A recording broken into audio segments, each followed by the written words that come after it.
Good. All right, let's see what's going on here. All right, we're waiting for good old OBS to get going. All right, receiving content.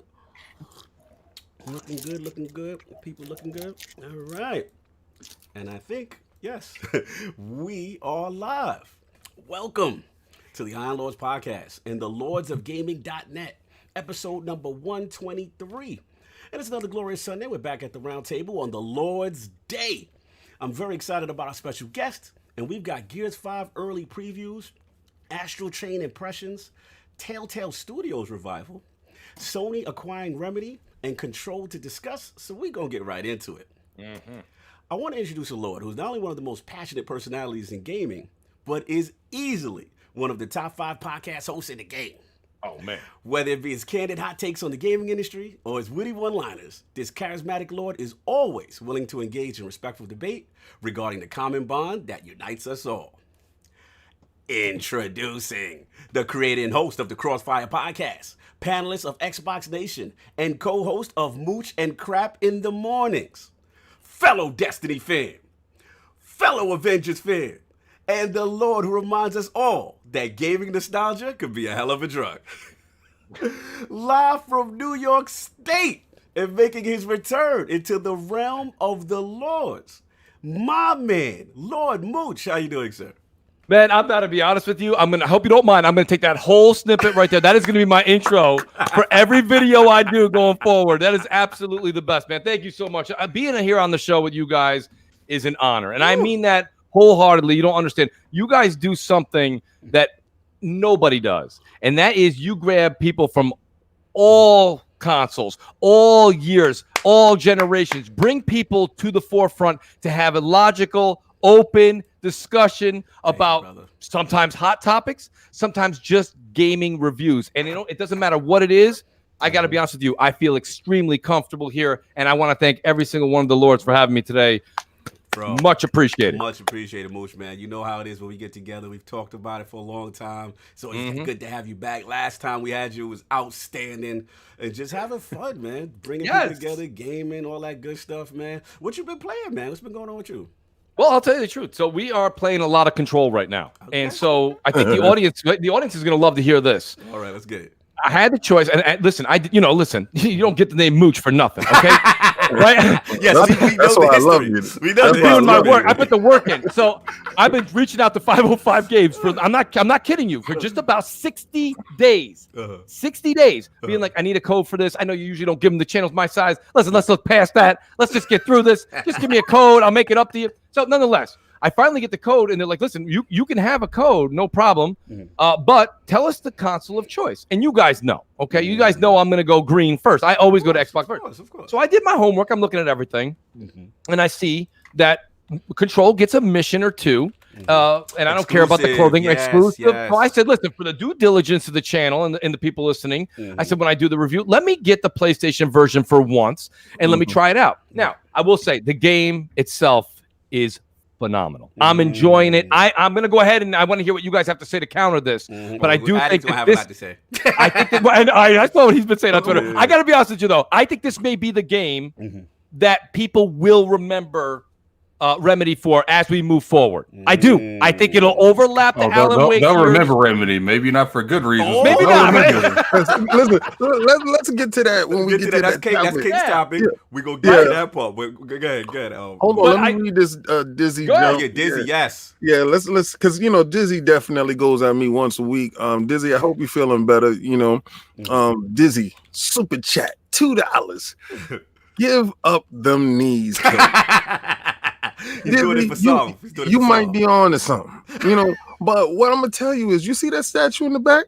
You see what Doom is asking you? Doom is asking you to put your knees in the box right over there. So I want your sick knees in the box.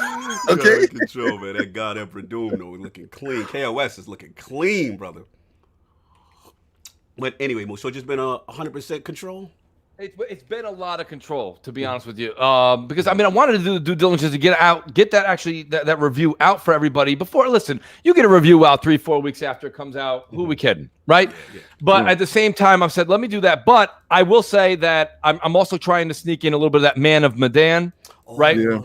And that's I'm going to go ahead and say the successor to Until Dawn, right? So now, for people who didn't get a chance to enjoy Until Dawn. Kid beat that the night before last. I'll tell you, listen, I'm only about 2.5 hours into it. And listen, I say this all the time. Mooch loves You're not spoilers. too far, man. Play about 30, 40 minutes, you'll be done. That's what I'm saying. No, he's not wrong. I can tell this is going to wrap up quick. But I mean, at the same time, I got to say, a lot of people on Xbox didn't get to experience it because they didn't have, they didn't have a PS4 to play Until Dawn. So far, and I'm sure Attic can agree to this if he's saying what I think he's saying. I think Until Dawn's going to trump Man of Medan. Man of Medan. Hold on 1 second, Mooch. We got to pay the bill. Shout out to Cedric H, man. Thank you, brother, with the $20 super chat. He ain't had nothing to say. He just celebrating on with the Lords, man. No. I know what he's doing. Oh God. He on to something now? No, well, he hits me on Twitter all the time. Okay. So he was giving me a big shout out for the God Emperor Doom statue that's on KOS that's up right now. Correct. And he had a lot of comments that was inside, and I do appreciate every week that he's looking forward to that right there, and I do appreciate all his good positive comments that's on Twitter. Mm-hmm. Cedric H is a real dude, so anybody that's in the chat right now, definitely follow him because he's definitely a good positive brher. Thank you, Cedric. Do appreciate that it. statue. I have the same pose when I get up from bed. He said when you sitting at the edge of the bed contemplating how you're gonna tear up the world. Yo, shout out to Cedric H, man. Shout out to William Scream in the building. I see you, Monkey Punch, and everything. What's going on, Diz? But yeah, man. So Mooch been rocking that. That's what's up, man. Good to have Mooch back. We're gonna get into the show. So we have we don't have 4 horsemen, so it's we're a horseman down, man. Salute the Lord Saul, man. The Sostradamus could not make it, man. Work has him under the rope, but hopefully next week he shall return. The Iron Bank shall return. We also got some giveaways next week, so stay tuned for that. And Saul, don't work too hard, man. We miss you.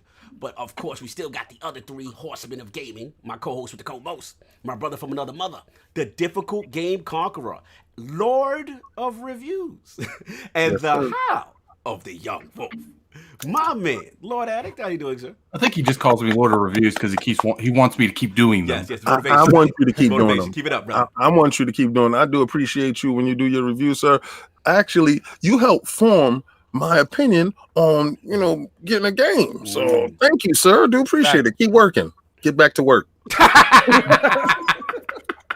Yeah, it's been a week, that's for sure. Games have really picked up more this week than they have been the whole year. Yeah, it's an intense time, bro. It's an intense time. A lot of stuff. I don't know how it's so intense though, but I'm gonna go into what I was playing. You only play stuff that's on Game Pass now. Tell them about it, and that's exactly what I'm going to talk about next, sir. Yeah, they calling you the walking Game Pass infomercial now. I'm gonna tell you right now. I play what Microsoft should do for me is they should give me a costume with a cape that says Captain Game Pass, and I'll bust through your walls, and I'm gonna yell out Game Pass. Oh yeah, get it. Addict, what have you been playing, sir? A little Control. I know you got a lot to say about that. I am not admitting to playing Control. Oh, that's not happening here. Nah. Come on, Addict. I've been playing Control. I've been playing that Until Dawn. Thing. Yeah, well, see, the thing about that game is it's short, but the decisions you can make makes it longer. So, like, for instance, me and Kid there's like these little mini games you have to play to keep for instance, when you're trying to keep quiet, you have to press A on their heartbeat. Okay. Kid sucks at that. Completely sucks at that. Shout out to Kid. Like, if you look at the stream, Kid literally is getting himself killed over and over again. And he was running from me, and I was like, Kid, it's me. It's me. Stop running. He just kept running, and he fell down an elevator shaft and got that dude killed. So my God. That's good. Yeah, so pretty much that's been it. Oh, I've been destroying the whole press start Discord and Yu-Gi-Oh. I heard about your Yu-Gi-Oh, bro. I heard what you did to some people out there. I ain't gonna put nobody. Well, you talking about Yu-Gi-Oh on the Switch? I heard some other podcasts caught some else IOP, but we ain't gonna talk. They're apparently their best member in Discord. Kofi's trying to get me to humble him because he's acting too much. Are you talking about the one on the Switch? No, I gotta be the same one that's on the Switch, but it's on Steam. The reason why I'm saying that because a friend of mine, a guy that I got to watch the podcast, he's an overnight guy and he wanted some content to watch to keep pass through the night.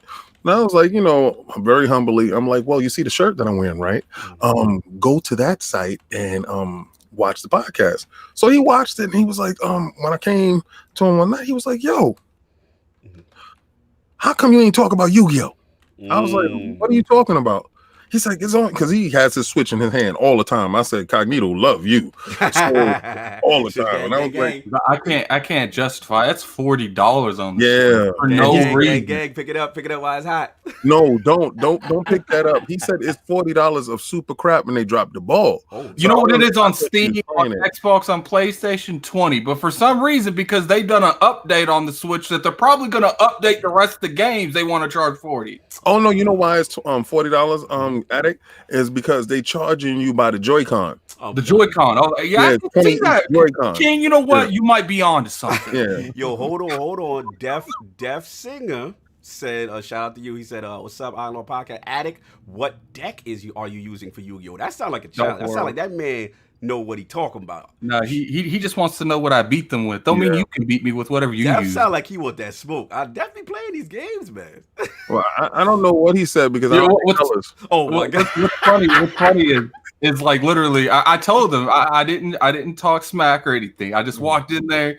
Kofi was like, "You gonna have to play my mans first because I'm playing someone else." I'm like, "All right, Yeah. You be Kofi? Oh, like I stomped Kofi. Oh no! You got to tell me the story. So I played his man's. I demolished. So he had you fight the sub boss first. It's like I walked in the room and he's like, "You got to fight my bodyguard first. It's at the other end of the room." Shout out to Kofi for I beat him, and then BG rolled in. And BG, I guess BG thought I was like the new person on the blog. Ain't never played this. He was gonna try to get that quick L, quick W. Okay. And then I smocked his. He was like, you should have heard BG. BG was like, he doing witchcraft. What's this stuff going on right now? So they don't know about your pedigree, but tell them about your pedigree, though. What you used to do for this Yu-Gi-Oh? Yeah, I played Yu-Gi-Oh competitively for about 10 years. Oh my god! Tournaments and all that, right? Yeah. I traveled miles, like 3 or 4 states over. I've been to nationals twice. Bro. Like. And then Kofi's like, all right, man. He's like, I'm gonna play. Literally 2 turns in, he's like, yeah, Addict gonna stomp me. like the first turn, literally, if you go to his last stream, the one before, the one that was 2 days ago, I played my first 2 cards. He's like, I don't even know what he's doing. He's gonna beat me. I know he's gonna beat me. Wow. Way to have confidence, Kofi. Salute to Kofi and BG. That's crazy. Weapon Will and press start one day. And then the whole time I'm playing BG, Kofi, BG's like, man, like these cards should be banned. Hold on. We gotta stop the podcast. Undead out here talking slander right now. Shout out to Multiverse and the Gaming Perspective. He's saying when ILP gonna stop ducking Multiverse OC. You know you the ringer, Undead. The rest of them we gonna pick off. Multiverse and what? He talking about Rainbow Six Siege. Remember when Ant-Man came in here frauding? Wait. He knew he had the ringer with Undead? Remember that? All right. Okay, let me tell you something, Undead. You can't comment on something that doesn't exist. It's not in color. Oh my god! Ain't no super chat. We ain't acknowledging now. This is a fact. But what you not gonna do? What you're not gonna do is you just heard Addict tell you what he do with the smoking, right? You tell him, right? You have never heard nobody on ILP talk about they taking losses and putting knees in boxes. You understand? I want you to really think about your challenge that you're putting out there. You may be confident in your ability, but see, this is what's going to happen. All of ILP's fire is going to rain down your head, and then your team is going to be left out there without you. And then we're going to gun for your team one by one and put them in the box. And then what you going to say there? See, don't put yourself out there. Everybody on ILP is a champion. All I know, Undead, is I got 4 days worth of time on that game. And all I know, like Dizzy said, Multiverse been ducking the Destiny competitive phase. So we gonna do that. We got to do our realm too. Listen, Listen, Shout out to this the is multiverse. They shout coming out back, to I BRAP. believe, soon. They don't want none of this. Oh my God, we started trouble. Let's move on. Notice Undead hasn't said nothing in that chat. Well, I wouldn't see it anyway because it's not color, but I haven't seen it. So. Podcast Wars, Mooch. Podcast Wars. I love it. But that's what we do. Anyway, that's been Lord Attic. And of course, we have the Incredible Hulk of this, a.k.a. the Excess Gamer. Ooh. The Lord of Combat Sports. King of the statues, who demands nothing less than that premium experience and is the leader of the Fraud Alert movement. Ooh. Beloved Lord King, how you doing, sir? We're doing fantastic today, and Combat Talk with the King is in the building. Yo. All right, shout out for everybody that watched boxing yesterday and saw one of the pound for pound best fighters out there, Lomachenko, Vasily Lomachenko. Fight Luke Campbell yesterday. That's two Olympians fighting for a belt. And what did Lomachenko do this time? Lomachenko went in there and do exactly what he normally do. Beat the brakes off the opponent.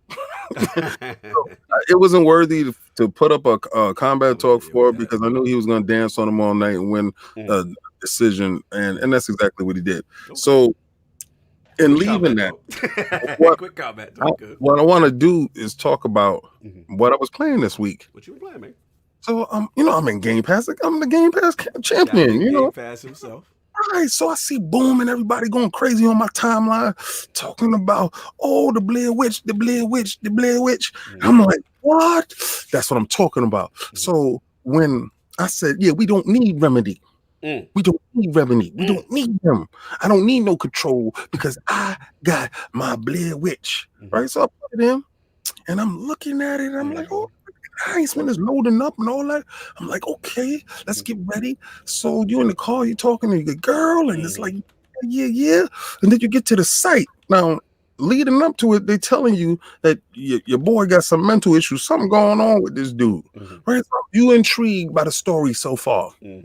Now, when I got actually a chance to control the game, this is where my interest fell to the floor. Oh, no, what happened? Let me tell you something. This is the reason why it's $29. And I'm going to call a spade, all right? I like my games to be fluid on my Xbox One X. I did not pay $500 to have stuttering frame rate on a high-powered system. No, Blair Witch. And I don't care what resolution it's running at. I don't know what it's doing. But, boy, if that game don't look bad. Wow, I didn't even know about this. That's crazy. You're walking. You're not running. So why the hell is it not smooth? Like, I'm like, maybe somewhere else is a patch. They got to give me a patch. Give me a patch to smooth this up. Because, well, can I ask you a question? Yes, sir. Because this is, and you being the king of Game Pass, this is where the question lies with you. Oh, here we go. So, right. Here's my only issue with it. This happens more often than not, where we have a situation right now where Game Pass is kind of like the arcade. And you guys got to ride with me for a second on this, because you guys know that we all grew up in the same era. We know the situation better than most. Right.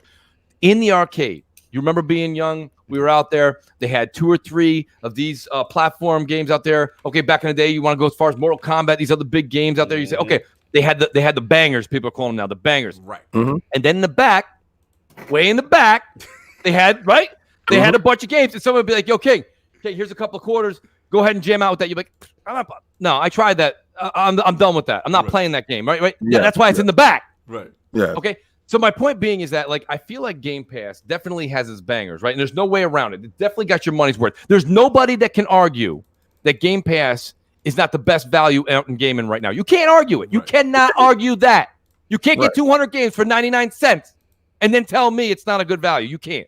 But the problem is, though, a lot of times we're clicking on these games and we're having the experience you just had when it's not one of the 5 to 10 bangers with what you're having with Blair Witch. And don't you feel like that's kind of where I myself personally say these people are going, I don't care. It's okay. Blair Witch was a stuttering mess, but guess what? It was in Game Pass. I paid 99 cents. I don't care. Right? We got to stop. We got to stop using Game Pass as a crutch. Okay. Let me defend, here we go. New topic. Let me defend that position because I respect that opinion, and I'm always on defense of that.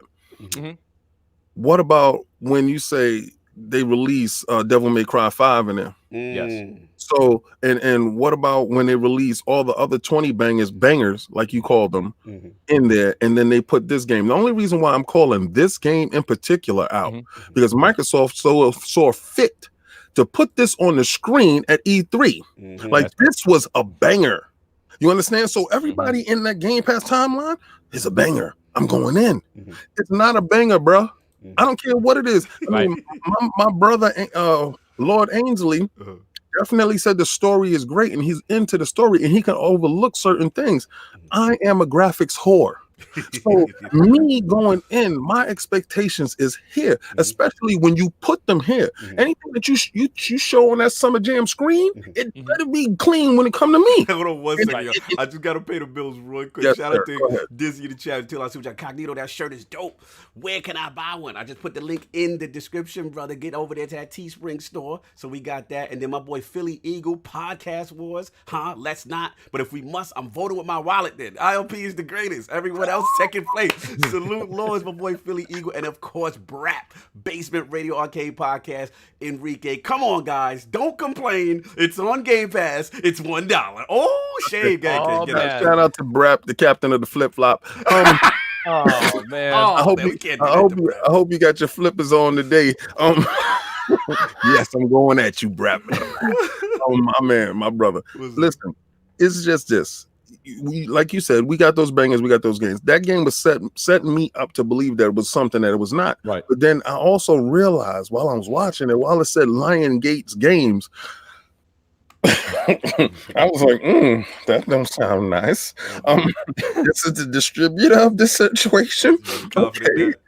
No, it's not, because I was thinking that this was everybody. Come on, don't front, guys. Y'all leading up to it was like, yeah, this is the reason why we didn't buy Alan Wake, and this is the reason why Control is multi-plat, and this is the reason why. No, this is the reason why I'm upset, because that game was supposed to be something else. At least make it smooth when I'm walking. Let it be smooth, please, man. And it's not. I'm sorry, man. But other games that I do play in there, like The Ruiner, like Neochrome, like, those games are in the back, but those games deserve to be on that screen. Right. And they aren't on that screen. And that's my only complaint. You put this game up there like this is the next thing that we should look out for right before we get Gears, which is a banger, but this isn't, and I was just really mad at it. Everybody's bloviating. It's supposed to be hot, and it's not. No doubt. Again, shout out to BRAP Enrique with $2 super chat. My flip-flop game is strong. No doubt. Salute for the honesty. We got to get moving, man. And of course, we got myself, the Lord of the Cooperative Experience, and Gaming Ninja, the Shinobi, LordCognito, spreading that realness in the realm of the IOP, not telling what you want to hear, but what you need to hear. So for me, it's literally just been Astral Chain, as y'all seen. I've been getting that in. We'll talk about that later. Dragon Quest 11 demo on Switch. I played that. Really cool. Got a chance to see all the extra features, whatever. They give you about 10 hours to rock with. It's pretty fun. And then NBA 2K demo with the monetization track. No. You frauded me. You frauded me. No, I saw you and I was in your timeline when you put that up. And you should have known that you should have not came to the show with that right there. No, we are not going to do that today. Even everybody on your timeline, I told you that was a bad idea to bring that game up. Fire. Everybody on your... Listen, that 10 frames per second. It is not 10. Stop playing with me. Yo, it's not 10 frames per second, man. First of all, it's 30. You know what I'm saying? It's on the go.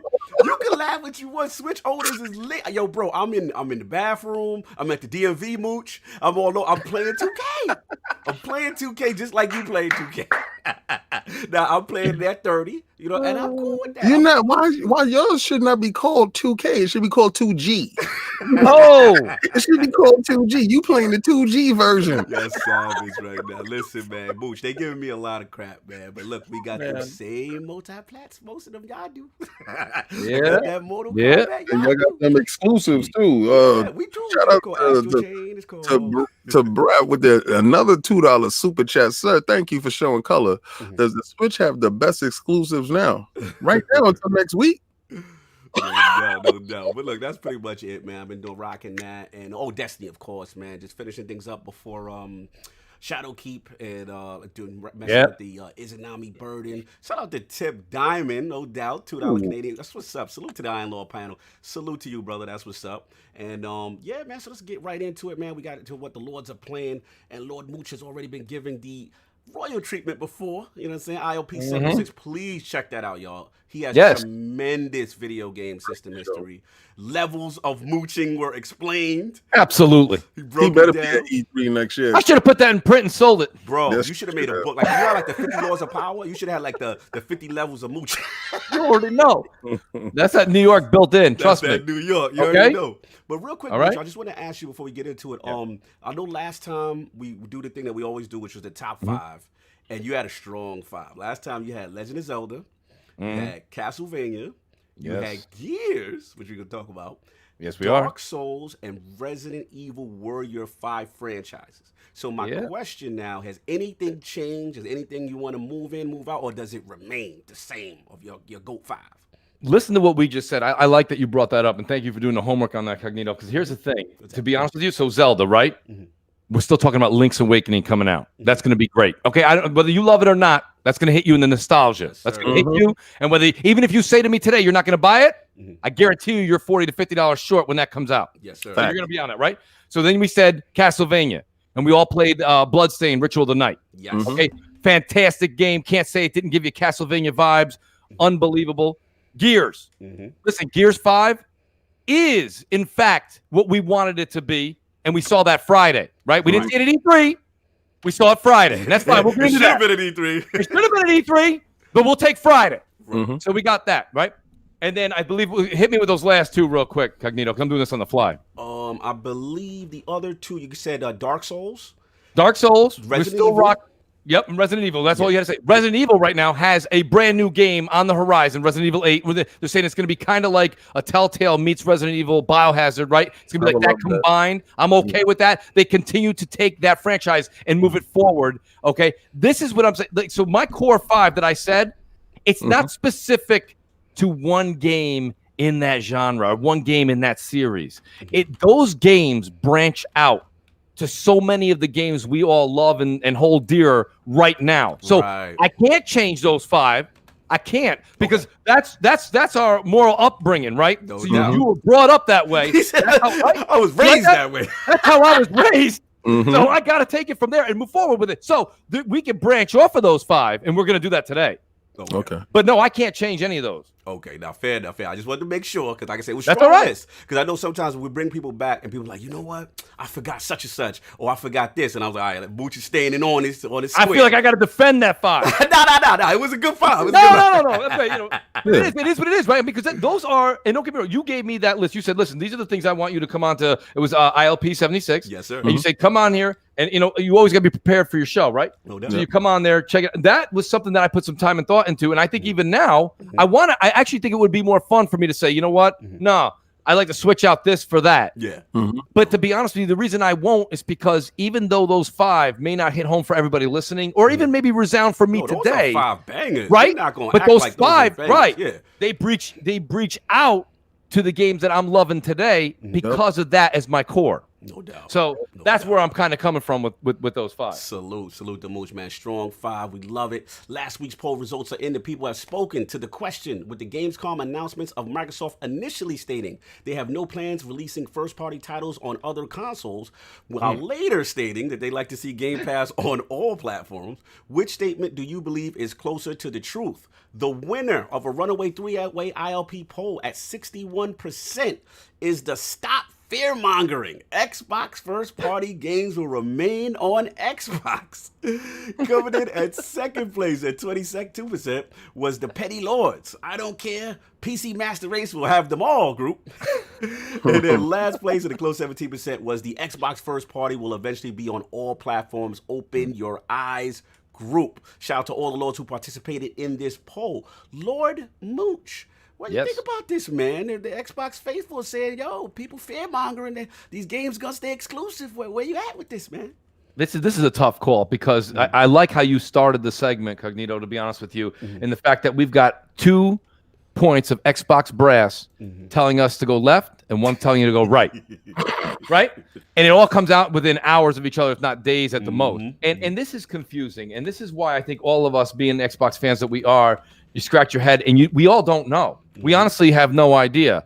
And where I lean right now, myself personally, you have to look at the model that they're building. It doesn't matter what I truly feel. You have to look at what they're building. What they're building is an infrastructure. I think when Phil went to have that meeting years and years and years ago, back beyond even 2014, probably 2013, 2014, before Phil took over, Satya said something to the extent of, you will have to put these services and use our services if you want that Xbox, you want that Microsoft money, okay? And I think Phil said, I can do that. I can save this brand. But like Phil said, promise me that when I do this route, that you're fully behind me. Yes. You don't give me this, right? Big important statement that you just said. It is. Yes. It is. So that's why I'm defending Phil there, okay? Because Phil went to battle to keep Xbox alive. Now, we can't get upset. So we have to look at it this way. There's no way that they're going to keep exclusives to just the console. I mean, that's the model that they put out. That's not my opinion. Right. Look at what they're doing. There's rumors. You don't have to listen to I guess something on Colin Moriarty. He said he had heard something or something like that they shopped Halo Master Chief Collection to go on PlayStation. Let's take that right out of the equation. Right. But they've got an instance right now where these tweets and these mentions that you're talking about, Cognito, days before any of them were breached or even discussed, we found out that Ori and the Blind Forest is going to the Switch. Okay? Yeah. So let's stop this nonsense. The fact of the matter is Xbox is going to become, I don't want to use just the word an app, but Game Pass is going to be everywhere. And if Game Pass is everywhere, we already know they said this. It's now part of their doctrine that with Xbox Game Pass comes first-party games. Yep. So it may not go to PlayStation, but you can bet it's going to be on everything else. Gotcha. And so that's why I can't. I don't remember which executive it was. I think it was Aaron Greenberg. I'm doing this completely out of. He said, right. So whichever one said that they will stay exclusive I think that person probably got a phone call from Phil about 4 seconds after that tweet was live. It was like, weren't you at last Thursday's free bagel meeting when I had everything set up? I told you we were going all over the place. Why'd you tweet that out? Oh, I'm sorry about that. I'm over here checking something out, taking pictures of these new sneakers I got. I got confused and I tweeted it out. I didn't mean it. That's the conversation Aaron and Phil had. I just reenacted for everybody live. But, okay? I'm just saying, I think it's going to be everywhere, and I think that's their model. And if that's what they're going with, there's nothing wrong with that. But let's be clear, let's be concise, and let's let the consumer know what the direction of Xbox is. That's all I ask. The consumer doesn't know exactly whatever the consumer wants. The consumer has to be guided to that point, because if you allow the consumer to run your company, your company is going to run itself into the ground. So we all know, I mean, common sense wise, let's all look at it, guys. I mean, to be honest with you, all this fear mongering and stuff that these people are doing is definitely ridiculous, and we have to get it together. You know, if you have a PlayStation and you don't like Game Pass on your system, don't download the app. If you have a Switch and you don't like Game Pass on your system, don't download the app. If you have an Xbox and you have Game Pass, don't subscribe for it. You know, this is a situation where it's up to you. They're giving you total control. You can game and play wherever the hell you want to play. So I've never heard a situation where they're saying mixed messaging to a situation on it's not mixed messaging. I'm gonna tell you right now, that meeting didn't go like how he said. Well, let me give you about the free bagel messaging in the meeting. The meeting was only like 5 minutes, and Phil came out and said world domination. Dropped the mic around. What is this, Wolfenstein? Listen, bagels and donuts. That's it. Listen. Phil Dominus Maximus Spencer definitely is in a situation. He didn't get that title yet. We're not gonna give him that title yet until after he conquers Next Generation. We ain't know that Spartacus title. And I'm gonna tell you right now, he's gonna conquer Next Generation. The reason why he's gonna conquer Next Generation is because this is a different Phil. You saw a Phil that landed down a Pachinki with a knife, and he came out the gunfight winning, and he got that chicken dinner. So right now, you giving Phil, he's landing with all equipment that he already needs. Going in, he's prepared for war. He got the money, he got this people, and he got the messaging going forward. If you think the messaging is mixed up, you are not seeing clearly. Clearly, the messaging is world domination. Go ahead, Mooch. Now, see, listen, I got to be honest with you. Right now, I'd like to put King in charge of Xbox. Listen, everyone says that. Everyone says that. Because here's the thing. What King is preaching is facts, and you can stand behind that and follow that leader right to the end. The only problem I have is you got to remember, King, Cognito read you 2 direct tweets from 2 main soldiers right underneath Phil. Facts. And I'm pretty sure that those dudes right now is looking at the wall. I'm pretty sure, you know, when your kid did something wrong, you can stand in the corner and reflect on what you did for the day. Yes. You know, I'm pretty sure that they're standing in the corner with the dunce cap on, checking out the corner and trying to figure out where they went wrong at. Shout out to BRAP with the file I see with y'all. Typical mixed messaging from Microsoft. However, the roadmap is there. Xbox to be a Netflix-like service with Xbox on multiple platforms. So what do you have to say to that, King? Hey, Mooch. Yeah, that's exactly what's going to happen. There's nothing wrong with it, guys. No. Listen, if PlayStation learned to get down, right? Our services on our infrastructure on this situation is really bad. Let's go with our competitor. Right. And get this service that they can offer us. That's the Trojan horse, baby. Do you understand what happened when they let the Trojan horse into the... We talk about Troy? Yes, when they let it into Troy and they closed the gates because the gates was impenetrable. Like, ooh, what a wonderful gift. And then they bust outside of it. You know what Phil did? Phil went to Sony's company and he put a server outside. And they said, yo, it's a server out in the street. I'm done with you. This is not the movie Troy, King. They didn't leave an Azure server out front the Sony gate. They said, oh, yo, that's a real server out in the middle of the street. So they said, let's see what the server do. They left the server out there for 3 days. And then they said, yo, bring the server in. Maybe because we do need services. So let's bring the service in. So when they got there at night, they popped out with contracts. And dudes had to sign. So they had the Game Pass in there. Exactly. Listen, man, you do not let your competitor control the mic switch because he can walk to your mic and turn it off at any time. I ain't gonna front. This is your greatest analogy ever. This Troy joint you on right now, the type of time you on with this Azure server, Trojan horse thing. Fire. That's good. You even got Christopher Hart laughing right now. He's throwing you all the way to the depth. That's my dude. And he knows for a fact when that Game Pass is on your PlayStation 5 and you playing whatever Gears or whatever you're doing, you know who's smiling more than you? You know who? Phil.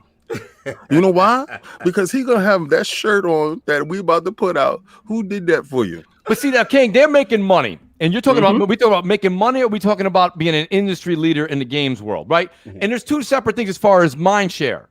So you're right. Everything you just said, I'm backing you up on, except for the fact when you said you want to have him controlling the light switch. Because I got news for you. We all talk shit about the power companies. We all pay every month, right? But at the end of the day, as long as you keep paying them, they don't shut off the switch. So they're never shutting that switch off, trust me, because the money's coming in. Exactly. Listen, as long as they pay like they weigh, we don't care. We're going to let them continue to do. But the day they slip up, guess what happened? That's right. That's right. I don't feel so well, Tony. On the payments, they're going to get their Azure server shut off. That's what we say here. Yes, Tony, I don't feel so well. I don't feel so well, Tony. I don't want to go. Hey, Thanos snap. I'm done with you. This is out of control. Real good. Salute the King with the analogy. But we got a lot of show to get into, man. So we got a little bonus topic. You know what I'm saying? Soft's not here with a little bonus topic. Gears 5, man. Early impressions have been out. I want to shout out our boy Jez Gordon from Windows Central. Yes. Outstanding previews right now. I know Mooch, you talked about it on Crossfire. Yes, sir. And yeah, man, I just want to bring this to the Lords right now. Obviously, this is a hot button topic. You know, we're hearing positive reviews of Gears 5 and, you know, very impressive. So I guess my question for the Lords is like, now that this is coming out, and we all know how a lot of us felt, you know what I'm saying, about the marketing approach with the campaign. You know, especially in regards to E3 as opposed to now coming out with GameCon. You know, was it the correct approach? You know what I'm saying? So I want to start off with Mooch. I know this was a sizzling debate on Crossfire. Yes. Shout out to Mooch. Shout out to the Ashen Luca, Crap, everybody. BRAP was in there. J-Dub, Cradle. It was a fire show. First of all, let's grab that super chat because he about to tear into this real quick. Let's get it. You know what I'm saying? Shout out to BRAP and to us. Lords need to run. Have a great show. Much love. You already know. Salute. But shout out to Dizzy. I'm Dizzy. Yeah. What is even better when these guys think they'll get Game Pass and be able to play online without paying for Game Pass, Xbox Live, Smart Tactics. Hashtag PSN is trash. Oh my God. Well, you know, Dizzy, I might believe that you're on to something right there. I really do. I really do. Because especially when you roll Game Pass and all that up and together, they actually paying to play with the other people. See, I think the hold up is honestly, the fact that PlayStation really doesn't want to play nice with people right now and do the cross play. But I think that's the only holdup with getting that Game Pass on. But once that hurdle is passed, once they already fall back real fast inside the next generation, they're going to sign the paperwork. You understand? You got to put the boot on the neck before they're able to sign. So I think the boot going to be on the neck quick. No doubt. But back to Mooch, man. Like I said, tremendous crossfire this Friday. So let's get back into it, man. Like, what's your feeling with this whole Gears 5 situation now? So let's talk about the essence of where the discussion kind of comes into play. Right now, we all saw just the past couple of days. We saw another trailer for the movie Joker, right? And everybody's like, "Oh, that's fire! I can't wait! I already bought tickets. It's not coming out for it's a good. What is it? It comes out in October, I heard, or end of September, whatever. It comes out a minute from now.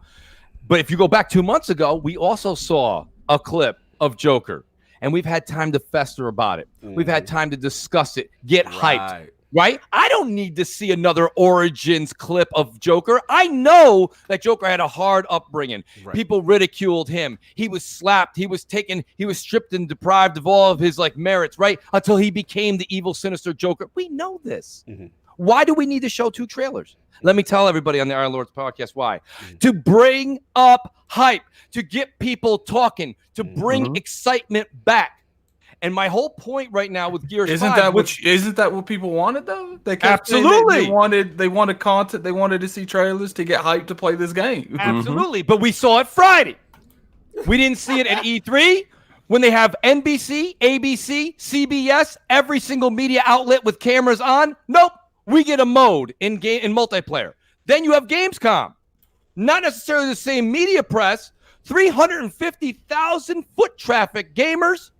We don't see anything. They flew Rod all the way out to Germany. We got some CGI. Did we not? No, hold on. No, wait. We could have done. Listen, we could have done that in a tweet from his studio in Seattle. So here's my point, right? Or Vancouver. Yeah, I got to comment on this. That's fine. But listen, you can comment all you want, unless you tell me you go to the movies and when the coming attractions comes, you go stand in the hall and you don't want to see them. Then you don't have much of an argument because we want to see what we're going to buy. And so that was my main thing. All I'm saying is that these snippets we saw in the preview, and again, shout out to Jez Gordon who did an unbelievable job on Windows Central. Jez, man. That was you want to know something? Everybody take a second after the show and tweet Jez and say, thank you. You're the reason I'm buying this. Absolutely. Because that man did the marketing.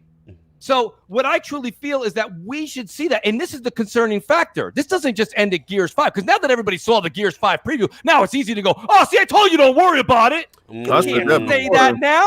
You can't say that 4 days before it comes out. I was saying it way before then. Right. You know what I'm saying? You got to have that. You got to have. But my thing is my concern is this. So now we've had this discussion. Gears 5 looks fire. I can't wait to play it. I'll be there at 9 p.m. on the 5th, like everybody on this panel. No doubt. But at the same time, are you guys worried like I am that we're not going to see Halo Infinite till 3.5 days before it drops? We need to see these games because, listen, I don't care if we're talking about movie trailers. I don't care what we're talking about. We always want to see the product before we make the purchase. Listen, before Sonic, that burger chain, before they came up to New York, that was a Southern chain, okay? Before they came up to New York, 3 months of commercials about a hamburger. I know what a hamburger is. I don't need anything about that. Why do I have to get hyped? You know what? They wanted me to go try it when they said open now. They got us hyped for a hamburger. Okay? I've eaten 50,000 hamburgers. But this is why you do your promotions and your marketing correctly. You can't just say the hardcore's impressed on Friday. That's not enough. Mooch, let me ask you a question. Did you apply for marketing director over at, Listen, I would do it on the house just to show them, just for 6 months. The reason why, and first, you know what, Addict, do your thing, because I'm going to give y'all why you got what you got, why you got it, and why y'all was complaining for no reason. I can't wait to hear that. Let's get at it. All right, look, at the end of the day, should they have showed this at E3? Of course. Right. But did they not show a trailer at Gamescom? You're acting like it's 3 days before it came out and we didn't see nothing. They showed something at Gamescom. Right. They showed the opening night of Gamescom. Did anybody doubt that the Coalition couldn't put together a CGI? I knew they could do a CGI. So now you guys want a trailer, but when you get a trailer, now we want to see more. No. Nobody asked for a CGI. I didn't want a pamphlet. I wanted to see some gameplay. They said this is going to be the biggest, most diverse, different Gears we've ever When- played. when- Well, show me that. When would A have been cutscene don't show me that. when would have been an acceptable time to see this? Besides E3, the biggest here's stage the in thing. gaming Here's history. the thing. Just because it's the biggest stage in gaming history, they used it as a strategic thing. Guess where they're getting stomped? Where they're getting stomped across seas. Guess where they're not getting stomped? In North America. so They showed it at Gamescom then. They didn't They do showed that it either. at Gamescom. I saw more CGI with a 5-second blip of James Oh shooting my over his God. shoulder. Now the my chat God. is going in. Shout out to Right. Restored Hades, $2 super chats. It's E3. Everyone has been talking about Gears 5. But continue Attic, and then we'll get Mooch back. No, this is just a witch hunt, man. It's just a witch hunt. No, Like, it's not a witch hunt, man. people are never happy depending on what's going on. You know, they show you what you want in Gamescom. People said for weeks at a time. We want to see more on the story. They're like, all right, man, calm down. Don't shoot us. We'll show you more. We show you more at Gamescom. We want to see more gameplay. You can't keep these people happy. So wait a minute. Let's use the food analogy real quick again. So Sonic said, we say, listen, let me see Why the would we burgers use you the got. food analogy? It's a Because I'm game. hungry. Listen, I got news for you. So, right, I want to see those burgers. Like, I'll show you some burgers. And then they show us those fresh cut fries. Listen, that's not the same thing. Right. Okay, we wanted to see. You are going to tell me. But Attic, when you went to hear me get- out real when quick. you went to go get those fries and Yeah. it didn't look like it did in the advertising, Right. you just walk away. No, you still eat that shit. Come on, man. You better have a good picture on the menu. Listen, real quick though. I want to good. say this much. So, Attic, you're gonna tell me this though, real quick, and I respect everything you're saying. I know where you're coming from. I really do.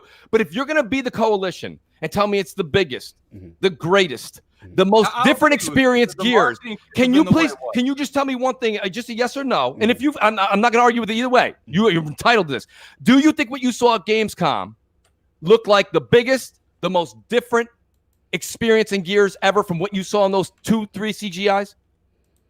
The It one looked that- like Gears 4 continued CGI story. But the only thing they That's really not showed was the face, difference. Right? They show her face contorting at E3. Right. Mm. I mean, they show the antagonist looks like they might go evil. I mean, look, like, regardless what you show, That's the story. How does I the mean, game develop? How does the game progress? I mean, how have you made it we better? ever had any kind of trend moving from area to area like in that? Like right there is different. That's never been in Gears. Right. I mean, I Well, we guess- didn't know. Hold on, though. We didn't know from that CGI though. We didn't know that the skiff was going to bring. The skiff could have been like the motorcycle scene in 4. They've We didn't said- know. They've said in the past that they were going to be hub worlds like they are. Yeah. So Why- just because they didn't show it, we can't believe it. They told us it before, but we They didn't can't say believe it. anything. They Why- They said commented on that biggest and before. greatest. They didn't say anything. They have commented on that before about the skip when they showed it in the very first trailer when she had it. When it was in the very first trailer with her going, they commented at that E3 saying there would be. So hub 2 worlds. years ago, I'm supposed to remember this. It's not my All right. fault. You Okay. got amnesia. Mooch, That's Mooch, not how you do marketing. Go ahead, Ken. Mooch, let me show you marketing 101. Mm. As a business owner and provider, Mhm. this is what you have to do. You have to show what you want to make you the most money. Mhm. That single player ain't making nobody no cash, Mooch. All right, I so we're don't gonna know if give I can ride with that. Listen, Mooch ain't with that. Mooch ain't with I don't think I that. can ride with that. one. Mooch, just hear me out. Just hear me out. Now, Mhm. what you want to do in this current age is get that residual bucks. Yes. Okay, so the residual bucks doesn't lie in a one playthrough of a story that you might have to get a play plus That's true. and play it on hard just to get a shield. Right, right. Shout out to Gears of War. Mhm. What you want is you want to get those residual bucks. Now, I was just texting Aaron last night, and they were doing the Halo event, Halo Outpost. Mhm. And also at the Halo Outpost, they had it was playing tournament games. If you saw the servers that they had lined up for these tournament games and the crowds of people that were out there playing this one game that is tournament worthy, Mhm. making dollars over dollars over dollars. Okay. All right. This is what they want. Now, the roadmap going in was showing you the new mode Mhm. that's multiplayer Mhm. that can get your friends and everybody involved, Right. that can get Game Pass to the point where everybody is playing Game Pass hours over hours on end. I saw some people on my timeline showing me their Gears playtime. One dude had 300 hours, and they were shaming him for 300 hours. This other dude had over 5,000 hours in playing Gears. So I'm like, how is he doing it? Then when you look, it was all in multiplayer. King, let me just because you made a hell of a point, but I think you as a businessman are going to respect these next words I say more than anybody. Okay, when you're trying to get that money, you don't neglect the other half. They weren't of that money. Let me hold up real quick. Hold up real quick. That multiplayer you're talking about with Aaron and what's going on with Halo and what's going on with Gears and all those people and that 5,000 hours, that's all there anyway. What I'm saying to you is that money's already there. Now what you got to do is you got to go get the other 50% that say, I don't play that. I don't play multiplayer. Right. I play Gears for the story. I want to know what this progression is. How are you opening up the map? Right. How am I going to take my weapons and store them as I continue? Is there a role play? Hold up.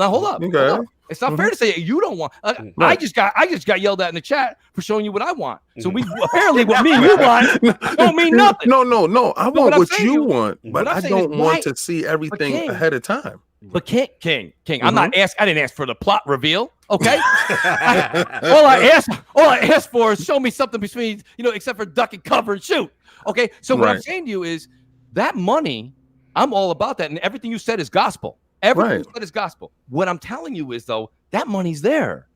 Now it's like, that's like you opening up a business, being like, no, only you guys can buy this, not you guys. No, you want to have the multiplayer crowd and the single player crowd. But Mooch, and they didn't satisfy the single player folks. My fight to you is, what did they show you the single player mode? They didn't show it to you when you wanted it. But did they show it to you? Oh, come on, King. No. King, now you got to answer the question. It's 5 days before the launch. That's unheard of in this business. Okay, listen.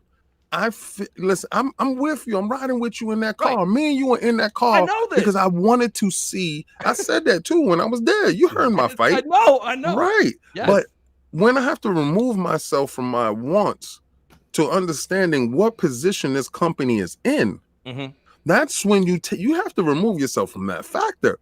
You're gonna see The Last of Us going to show you single player crap. You know why? Yes. Because they're winning.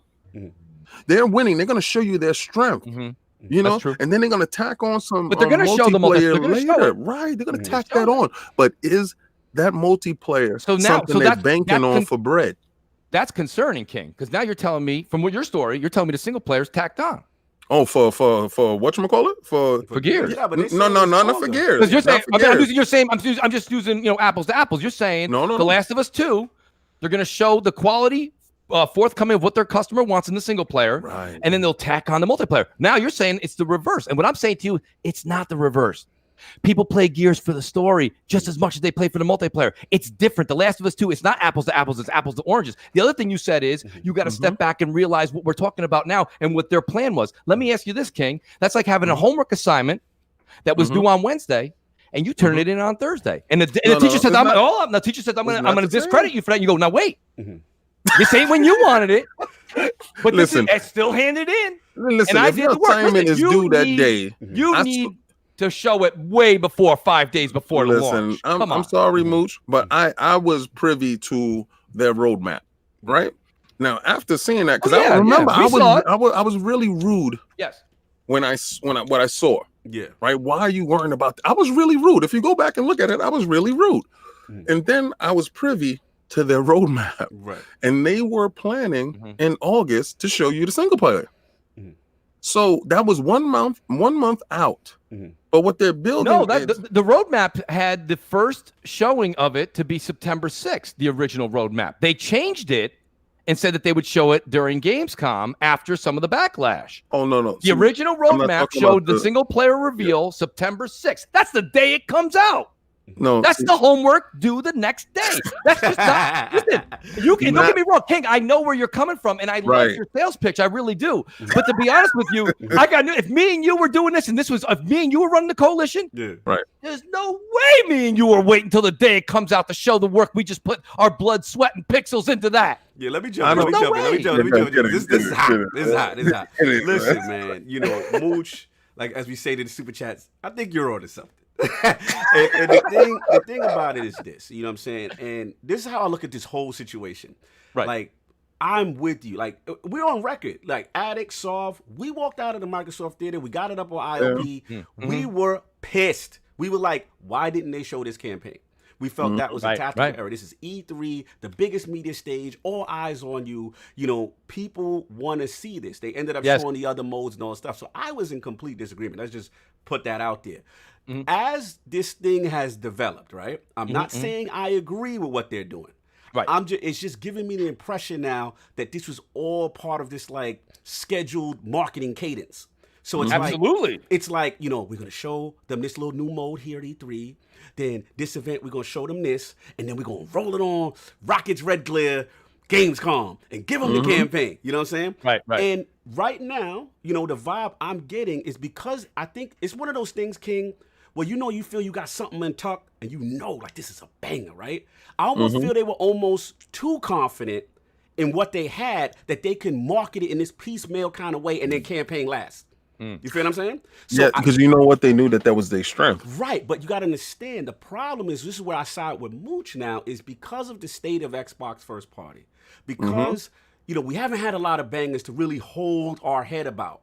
The fan base was desperate and Sony wasn't there. So now be like, yo, give us something, throw us a cracker, throw us something. You know what I'm saying? Like we thirst. You know what I'm saying? You wanted the slow-mo backslap finisher. Because if they would have shown, I'm not saying it would have been the greatest E3 and they would have, but it would have got the base.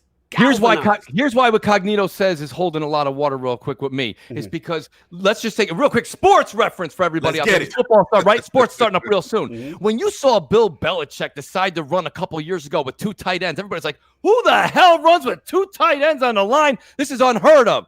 But the man's got rings. The man's got championships. So when you say, let's go ahead and believe in this structure that they put forward for their marketing and when they wanted to release it, like Cognito just said, they are in a form of, like, I wouldn't use the word damage control, but they are in a situation right now where they've got to build trust back up in their Xbox like brethren, right? So you can't come out there with this real risque form of marketing like you've been running the show. But you know what? You're not running the show. You're right. But you know what I think it is? I honestly do feel like they had it scheduled with Gamescom to say that's when we're going to do it. And I think that was the slight tactical error. I think they should have showed still a little something. I'm convinced, man, because at the way this thing is set up, you can't tell me that they looked at Raw, they had the team in there, Coalition is like, yo, Phil's thinking like, yo, we got one. We got one. They know they had one. So they like, all right, we got all these modes. What's the one that they showed at E3? Was it 3-player? Escape. Escape. You know what I'm saying? We know we got Horde. Then remember they even gave us the beta first of the multiplayer, right? Yep. They to me, it just screamed a little too confident in what they had, and they just kind of missed it a little bit. And it felt, I don't know, tell me what you guys think. I want to hear what Addict and what King got to feel about this. I got to say, I felt like it was a little too, like when I don't know about you guys, I got up to like level 30 something. I played the tech test to death, right? Yeah. I felt like it was too much of the same. And that's what my concern was. I'm like, okay, so they're not showing me anything different. Right. Yes, I'm seeing the story progress in the CGI. I got that. Never doubted them there. Right. Now I'm playing 2 weekends of tech test, which feels like Gears 4 multiplayer. Let's be honest, call it what it is, right? And now I'm still not seeing anything. Then, like King says, they switch up the script and they said, listen, we're going to show you some gameplay after we hear you. We hear you. We go there. I tune in to Gamescom Live. I listen to it. What do I see? I see more CGI with maybe about 10 seconds of what you would call in-game gameplay, right? And here we are. And again, until Jez put out his piece, I didn't know. So what I'm saying to you is it felt like Cognito saying, it felt like they were too cocky. They're walking in there with their chest out. And we're kind of like, wait a minute. You're telling me this is the biggest, baddest interpretation of Gears that we're ever about to sit down and experience. I believe you, Rod, because the passion's bleeding out. Right. But you got to show me something. And we don't see it till 5 days before. Right. It's just like you said. I think Cognito's point puts it in a much more clear perspective. They came out thinking they were going to be, they were the Bill Belichick. But when it came down to it, they were the Browns. Oh my God! Why they gotta be the Browns? Right? You gotta come. Why they gotta be the Browns? Why they gotta be the Browns? They don't gotta be the Browns. They don't gotta be the Browns. I can't do that. They don't gotta be the Browns. You ain't gonna throw them on the Redskins. You gotta come out. No Browns, right? man. You gotta. Well, listen, I give the Browns. Listen, I'm giving the Browns the benefit of the doubt. Listen, I'm not talking about the Browns. No. Put that fraud thing down real quick. Hold on. I see that. I might be on a 2-second delay, but I can see that. Listen, real quick. So, right? The only thing I want to say though, I want to say this point though, Mooch, in defense of King and Addict. Yes. Is that we all agree. I think we all agree with the messaging, the timing of it, with the campaign. Was a little off. But okay. But the thing I wanted to say though, the other narrative that I'm seeing going around that I disagree with though, is because it wasn't shown at E3 that somehow that meant ultimately the campaign is spooky, that everything about them is spooky. Because let's be real, like Gears 4 still was a solid game.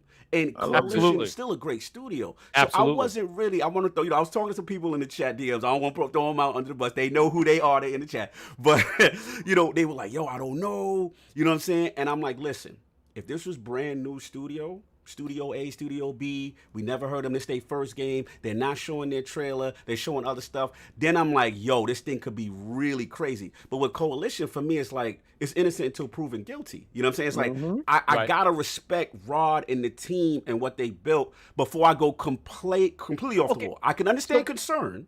That I would, but Cognito, it's definitely going to be trash. Like, I wasn't on that part. I'm riding with you on everything you just said, Cognito. But my question is do you think that you could put that faith, not just on the resume and the pedigree that is the Coalition and Rod, but let's also be honest here. Right. Let's get it. Right? You're playing Gears 5 for 99 cents. Oh, yeah, absolutely. Now, would you want to see more if it was $60 plus tax in your respective state? So my point being is it's easy to say what you just said, because I'm going to sit there and go, shit, I lost 99 cents in the couch cushions last language, week. sir. Right? Oh, sorry. Language for the Lord, Sunday, for the little Lords on the Sunday. For the little Lord. Oh, sorry about that. It's no It's problem. all good, brother. It's all good. My bad. It's Usually all I do late night. You know what I'm saying? Yeah, I do late It's all night. good. It's all good. My apologies, right? It's like getting the Continue, Tonight Show in the morning. Hold on. Real quick. Continue. So, right? That being said, but yeah, realistically, it's 99 cents. Right. So what I'm saying to you is it's easy for me to ride with Cognito's last pitch because he made a good pitch. He's saying, Mooch, put all your worries aside. It's time to just believe in what we know. Oh, and no, Mooch, no. Wait, let me shut you down right there. Because no, I'm not saying put all your worries aside. I'm not saying that you ain't had a right to be some concern because the campaign wasn't shown. But I heard people, not you, I heard other people saying whenever there's no campaign shown, it's automatically going to be trash. And that's where I wasn't on that side. No, and listen, just so everyone knows in the chat, because there's a couple people here that they make their opinions up of each of us, and then they just roll with it for like 17 years. You know what I mean? that first of all, I never said that. Right. And I've said that there's probably nobody on the Microsoft payroll that's got the passion and love for a game like Rod Ferguson. So I've said that a number of times, and I'll say it again on this show. Absolutely. So first and foremost, no, because I don't see gameplay footage doesn't mean it's absolutely. Yeah, not you. I'm talking about other people. No, yeah. I'm just saying right, that's insanity. Yeah. Let me jump in here real quick. Shout out to Big Cloud Gaming. Happy belated birthday, brother. No, so a little bit about. Listen. I hear it, and I watched all the fear mongering, and I saw all the stuff. And trust me, when I was at the E3, 100 in the chat, hit that like, y'all, hit that like. Come on now, Lord, giving you good work on this Lord day. Respect that 107 that's rolling in there. That's right. beautiful. Hit that like button, hit the retweet this bad boy. We talking out here. When I was at E3 and I left, I had an opportunity to talk to Phil. Now you got to understand, that's my guy. Like, you got to understand that. And you know, when your boy thought he balled out, but you were sitting on the bench and you realized he really didn't ball out like you wanted him to ball out. All right. So I sat there and he was like, yo, threw up the shirt. He was like, yeah, Iron Lords, bang, bang. And he's like, yo, so what you thought about the joint? And I told him, I said, we're not going to talk about that right now. This is your moment. There's a lot of people online that want to talk to you. Let them talk to you. I'm going to holler at you later. And Tim was with me, people was with me. And they was like, oh, you ain't saying nothing? I said, I'm emotional at this point. Right. Good point. Because at this point in time, I want my leader to go up there and crush these dudes. Now, am I privy to the fact that I didn't know that he had a backdoor deal giving servers to dudes? Okay, I didn't know that, you know, they had deals on deck putting games on other systems. Right. So when you get to that political story, don't forget, when I came back from E3, I called him Phil Political. Yes. All right. And don't think that I don't see the movements that you have to make. Right. You never want to get too big in this industry that you're constricted from being you. That's right. Up until that point, we wanted Phil to go in and dominate. All Xbox people. I'm talking from my Xbox fanboyism. Now, don't get it wrong. I got everything. Okay, I got a system over here that got 6,000 games. I got everything, and I play everywhere. What I choose to play with, who I'm comfortable with, who I will put my credit card on, is Xbox. Okay, so you have to understand. Watching them, I'm fighting for the underdog. They're the underdog. They're coming up. This was the moment that Rocky was supposed to knock Drago out. Right.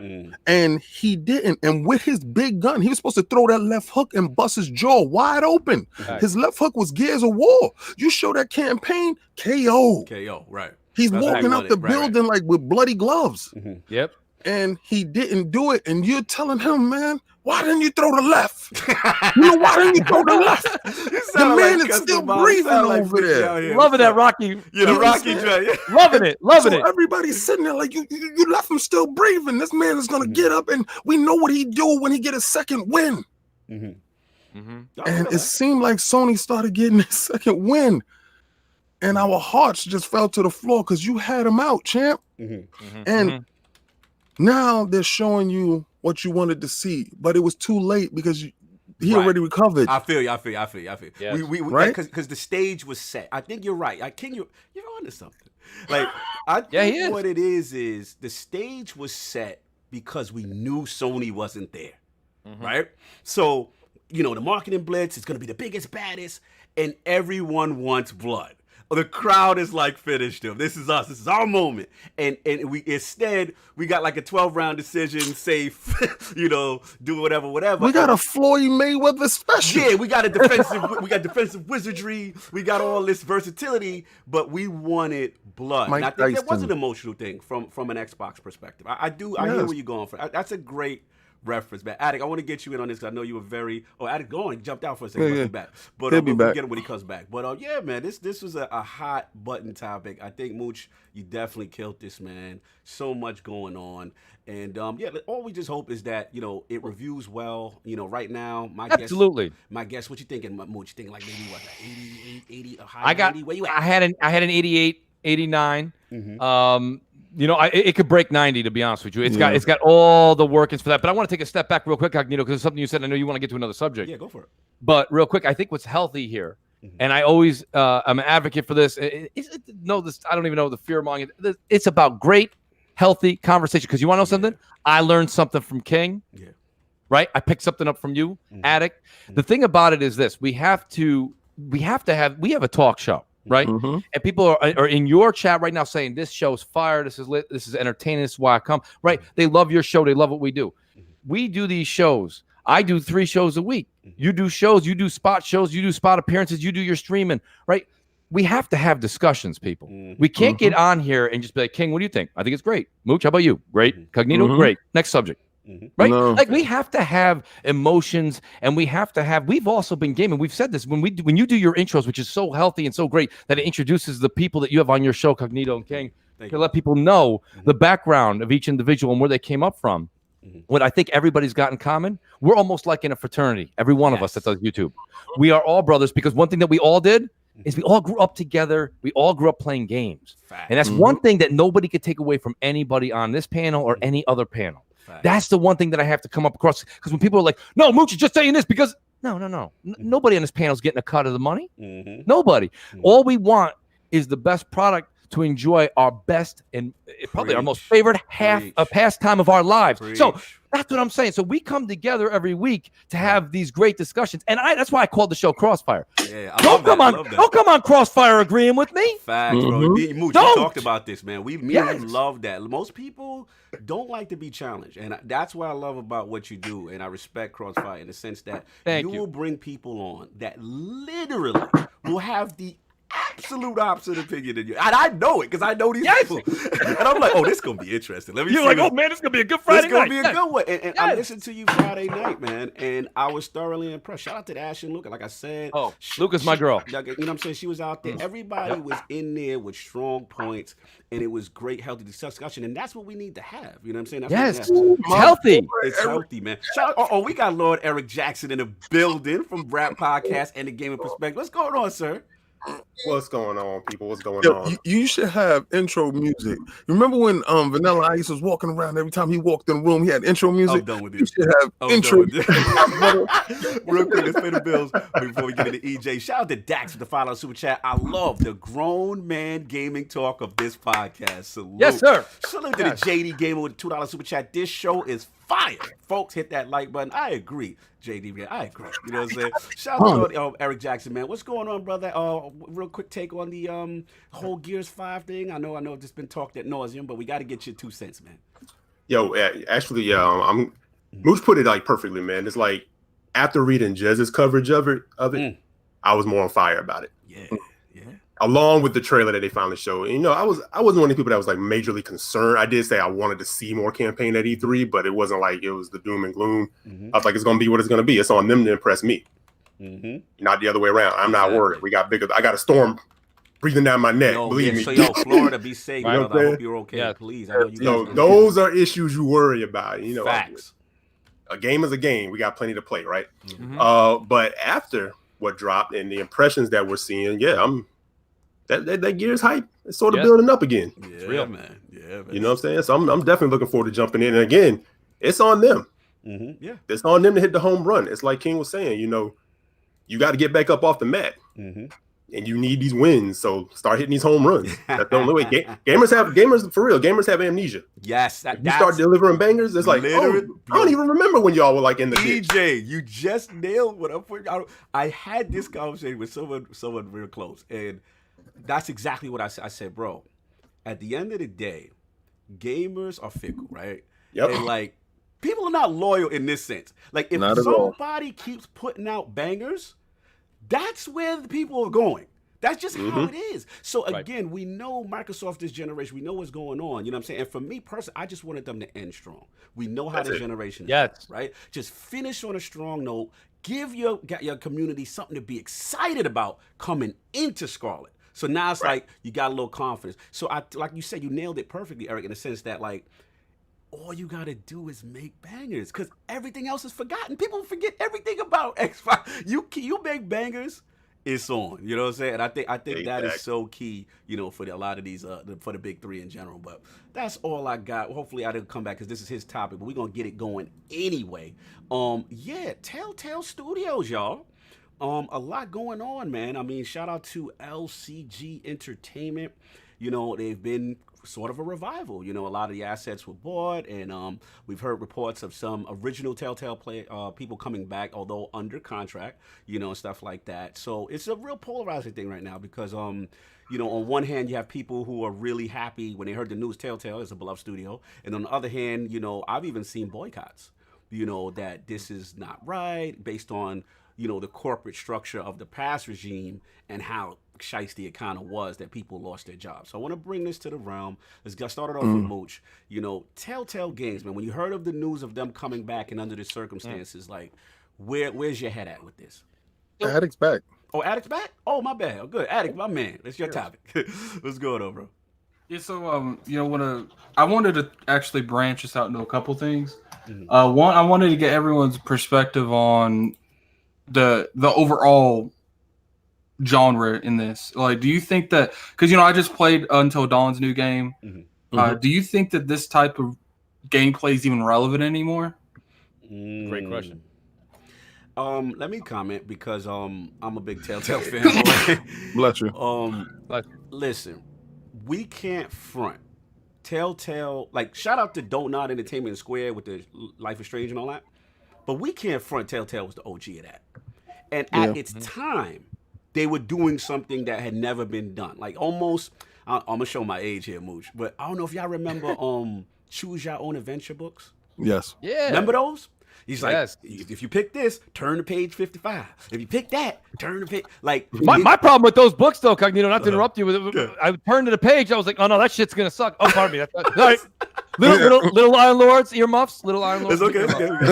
Little Lord. Those books never worked for me because I would always fast forward to the right end. But nonetheless, go ahead, please. No, listen. That's what a mooch does, right? You gotta get to the final, right? We gotta mooch the best ending. Go ahead, though, please. No, that was funny. It's funny. I know. Sometimes you gotta resist the temptation to find out. I know. I feel you. Yes. But yeah, man. So it's like for me at the time, like Attic, like Tales of the Borderlands. Like I wasn't even in the Borderlands, but I remember watching that joint that got me into the universe. The Wolf Among Us. You know what I'm saying? Like, and then for me, facts, King. For me, what did it was The Walking Dead. The story of Clementine and Lee. And if you ended that game, if you ain't had no heart in you, if you ain't feel a little bit of a way of how well that was written. So for me, I'm always going to have a little feel for them. But then I got to be real too, Mooch, in the sense that they started to get down this path of samey kind of games. Yeah, They started to get down this path of that engine ain't really updating, fam. You know what I'm saying?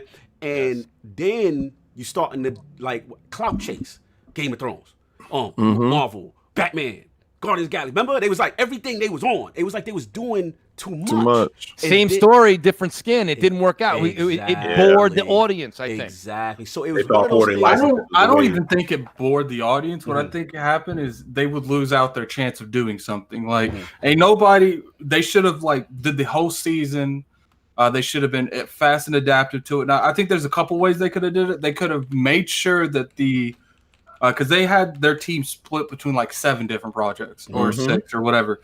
They could have did 2 and had someone these episodes have to come out once every month. It can't do no 1 year, 6, an episode 3 months from now, because by the time it gets to that second episode, people were on by the first one. Right. But we see with games, once you get to that second one, it's 3 minutes later, your game doesn't even exist to us anymore. I felt like they could have did that, or they could have did what I would have wanted them to do, is just release the whole season at once. Right. And I think you're right. I mean, Attic, in a sense too, is like they kind of got in love with this marketing schedule of hitting you with an episode, you got to wait and all that. You're right. I mean, all this stuff led to, but at the end of the day, I mean, from what we found out, up at the top, there was just a lot of mismanagement financially. So, I mean, what you think, EJ? Like, where were you at with that as well with Telltale? No, it was, you hit it on the head, man. I said the same thing. They came in strong when I should say they made a little bit of a name with Back to the Future and stuff like that, right? Yeah. But where they really skyrocketed was when they did The Walking Dead, and part of that was the wave of where Walking Dead was at the time. Oh yeah. Along with that, it was a perfect license, and then it's almost like you said, they got stuck in this rut of, we'll just keep doing it with licenses. And that can work up to a point, but then people want to start seeing, hey, maybe you guys should do something original. But then you know what happened? Supermassive came in and ate their lunch. Yeah. That's how I look at it. Supermassive came in with Until Dawn, and people were like, yo, that's what one of these games can look like? Oh, you stepped it up. Do with this? You're right. That engine PlayStation, it was fantastic. And then it just made that Telltale engine look bad, because I actually argue that one of my favorite games from them, and actually their best game that largely got ignored, was The Wolf Among Us. Oh, and I was late. Greatest game ever for them. That game was fire. That game was amazing. But we moved into the next generation, and you still had the same engine doing the same things. Can't do that. They look can't run around with that Ford engine. I can't do that. You gotta upgrade that engine. Why you got no Ford on there, man, son? We got hit Ford. We trying to get that Ford. We trying to get that license, y'all. Come on, don't listen to me. Well, if you want to drop off a Mustang, anytime you could do it, but change the engine. I want the good engine. Mooch, the slander, Mooch, the slander. I hear it. I love it. It's like when you see that Mitsubishi pull up next to you, you're like, oh yeah, he got something popping on that engine, and he pull off a sound like a lawnmower. It's like, man. That's exactly what they did. That lawnmower engine was good before, but that lawnmower engine ain't cutting it now. When people pulling up with the Hellcats and have them on the great engine, because these dudes Until Dawn pulled up with that Ferrari engine, and people looked over and was like, bruh. This is really what it's supposed to look. And I believe that was really the downfall of Telltale Games, to be honest with you. Yeah, Mooch, I hear you chomping at the Well, I think he's spot on, to be honest with you. I thought that if you want to talk about Telltale getting revitalized and getting reborn, there's no company other than, and they could have picked it up on the cheap, as far as I'm concerned. This is perfect for Microsoft. Yeah.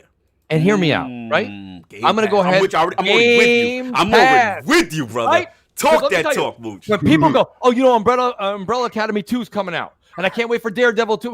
Now it's going to Disney Plus, but nonetheless, you got all these things coming out, right? This is Stranger Things 4.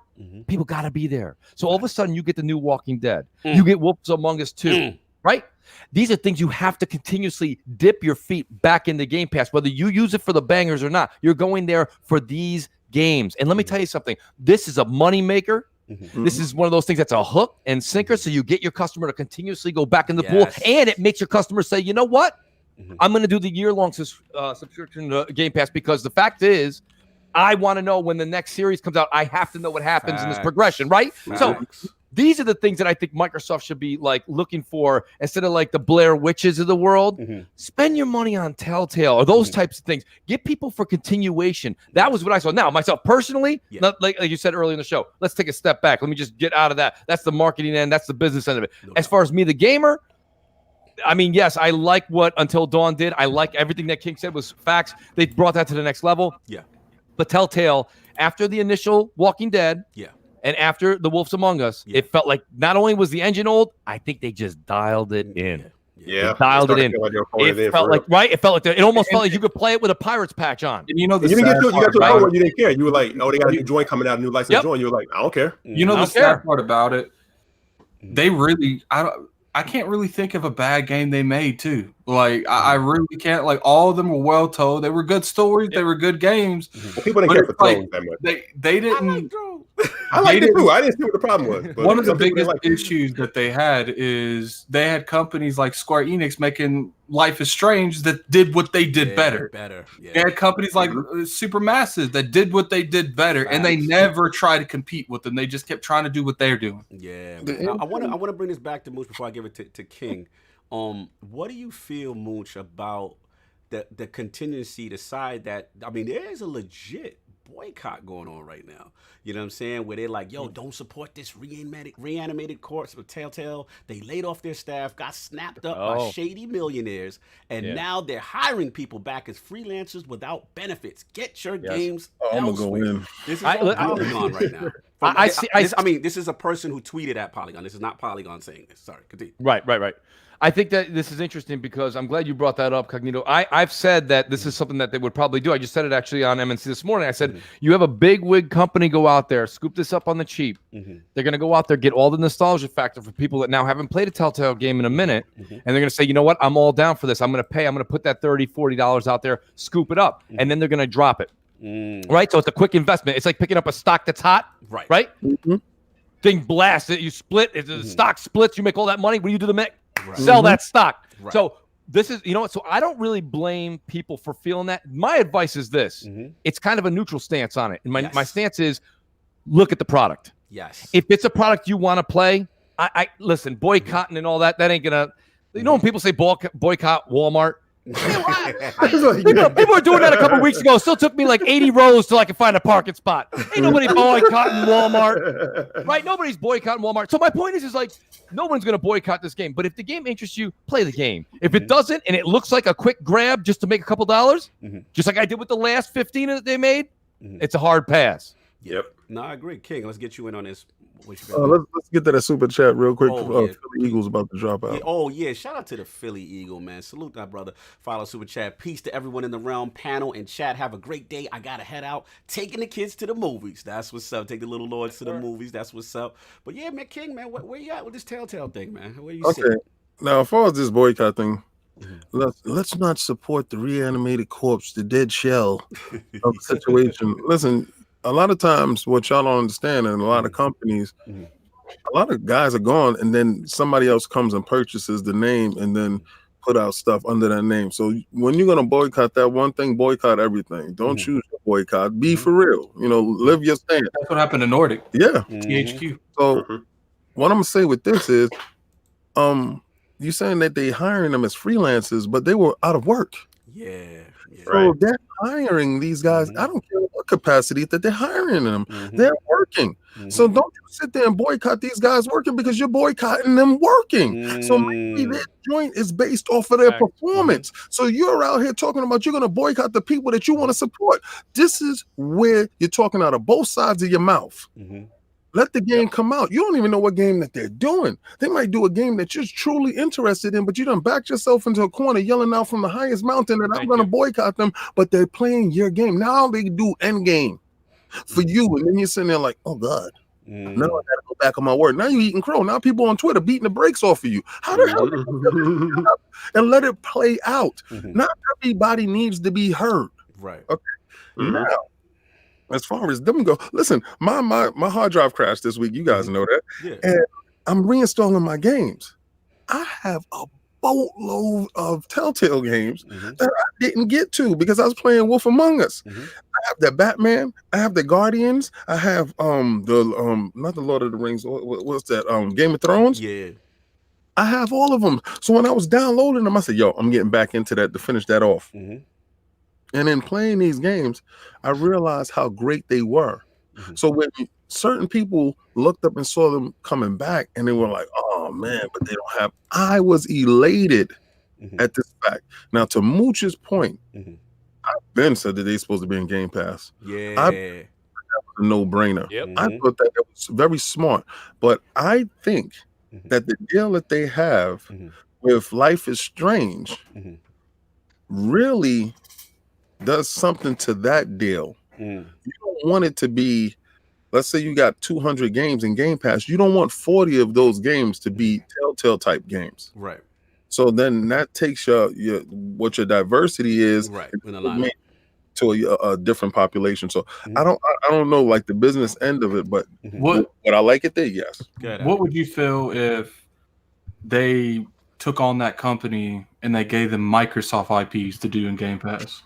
Like a Fable Telltale game or Halo even. That'd be so they got books and books and books on Halo. Why not make a series of that? They could explore the lore aspect. You know what I'm saying? I just want to comment. Yeah, and then, there's a lot about the war that Marcus was in that we don't know about. They could do that. All that Pendulum War stuff and all that. Yeah, I just want to comment real quick because King made a good point as far as the people being hired, right, and stuff like that. And it was a good account on a Polygon article. Her name, I believe, was Jessica, by Sarah Guinness. So pretty much she was like one of the directors originally with the original Telltale, got let go, but now she's being brought on by the new company that brought them back. And she has some interesting stuff to say. She was like, her title remains the same. There's just some slight differences between her role and stuff like that. And then she said her goal is to avoid repeating the mistakes of the old company, to honor the original Telltale staff, add more positive history to Telltale. So there were, people asked her about the reactions, like the negative thing with the boycott. She's like, look, I understand it. She said, I just wish it would be nice at least to see innocent until proven guilty approach here. He said, objectively, we have two leaders and a group of additional investors who truly believe that Telltale's games can have an abrupt and avoidable end, and decided to scoop them up and bring this brand and product back to the active market. How could anyone not applaud this move? I think it's both wise and courageous to take the Telltale brand work and bring it back, rise it back like a phoenix. So she's very happy about it. A lot of people are saying that yes, some of them are, they are contract work, but there's other accounts, again, in this Polygon article, that people are saying, yo, this is very positive. I wouldn't sign up for it if, a shout out to the cars that's driving by, I wouldn't sign up for it if it wasn't a fair deal. And they're saying real positive things, man. So this is coming from the employees. You know what it themselves. might be? It might be too. It might be the fact that when they left as a company, it was such bad stigma, and people were just assuming it's happening to the same people again. Yeah. Mm-hmm. But yeah, I mean, I want to say, like, yeah, I mean, maybe give people a chance to learn from their mistake. Like she said, hey, if they go out and do the same exact thing again, like you said, like King said, take them to task. Right. But.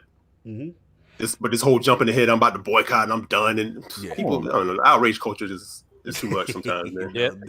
Outrage culture. Attic, you got anything else before we move on, sir, on your topic? It's like I said, I played this game. Like, I think they should do the season approach, right? Where they should release the entire season, like 3 months later they release, and I think they should stay to the same game until that story is fully concluded. Right. Because playing the Walking Dead season 3 or 4 or whatever the one they were on, like 7 years later, it didn't have the same effect when I played it the first one. But if that game was out the third year after it came out, I would still have that nostalgia feeling. I feel and it just wasn't there. Yeah, I agree with you. They did space those out way too long, and especially that was their prime baby. Yeah, that was the one. You know what I'm saying? So I'm with you, man. Let's move on. We got a couple more topics to get on. Yeah, man, I'm up. So we got Astral Chain out in the streets, man. A lot of stuff going on, and I want to approach it from two perspectives. I'm going to stop with the fraud alert, King. I see you. Stop with the damn fraud alert. I see you with keep it tucked. Keep it tucked. We're not going to do that right now.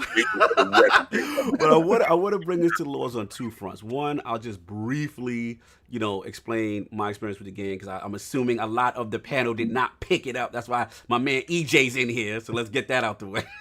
Fact. You know what I'm saying? So I'm even going to harass Mooch and all you frauds that didn't probably cop it. But it's cool. I'm just teasing.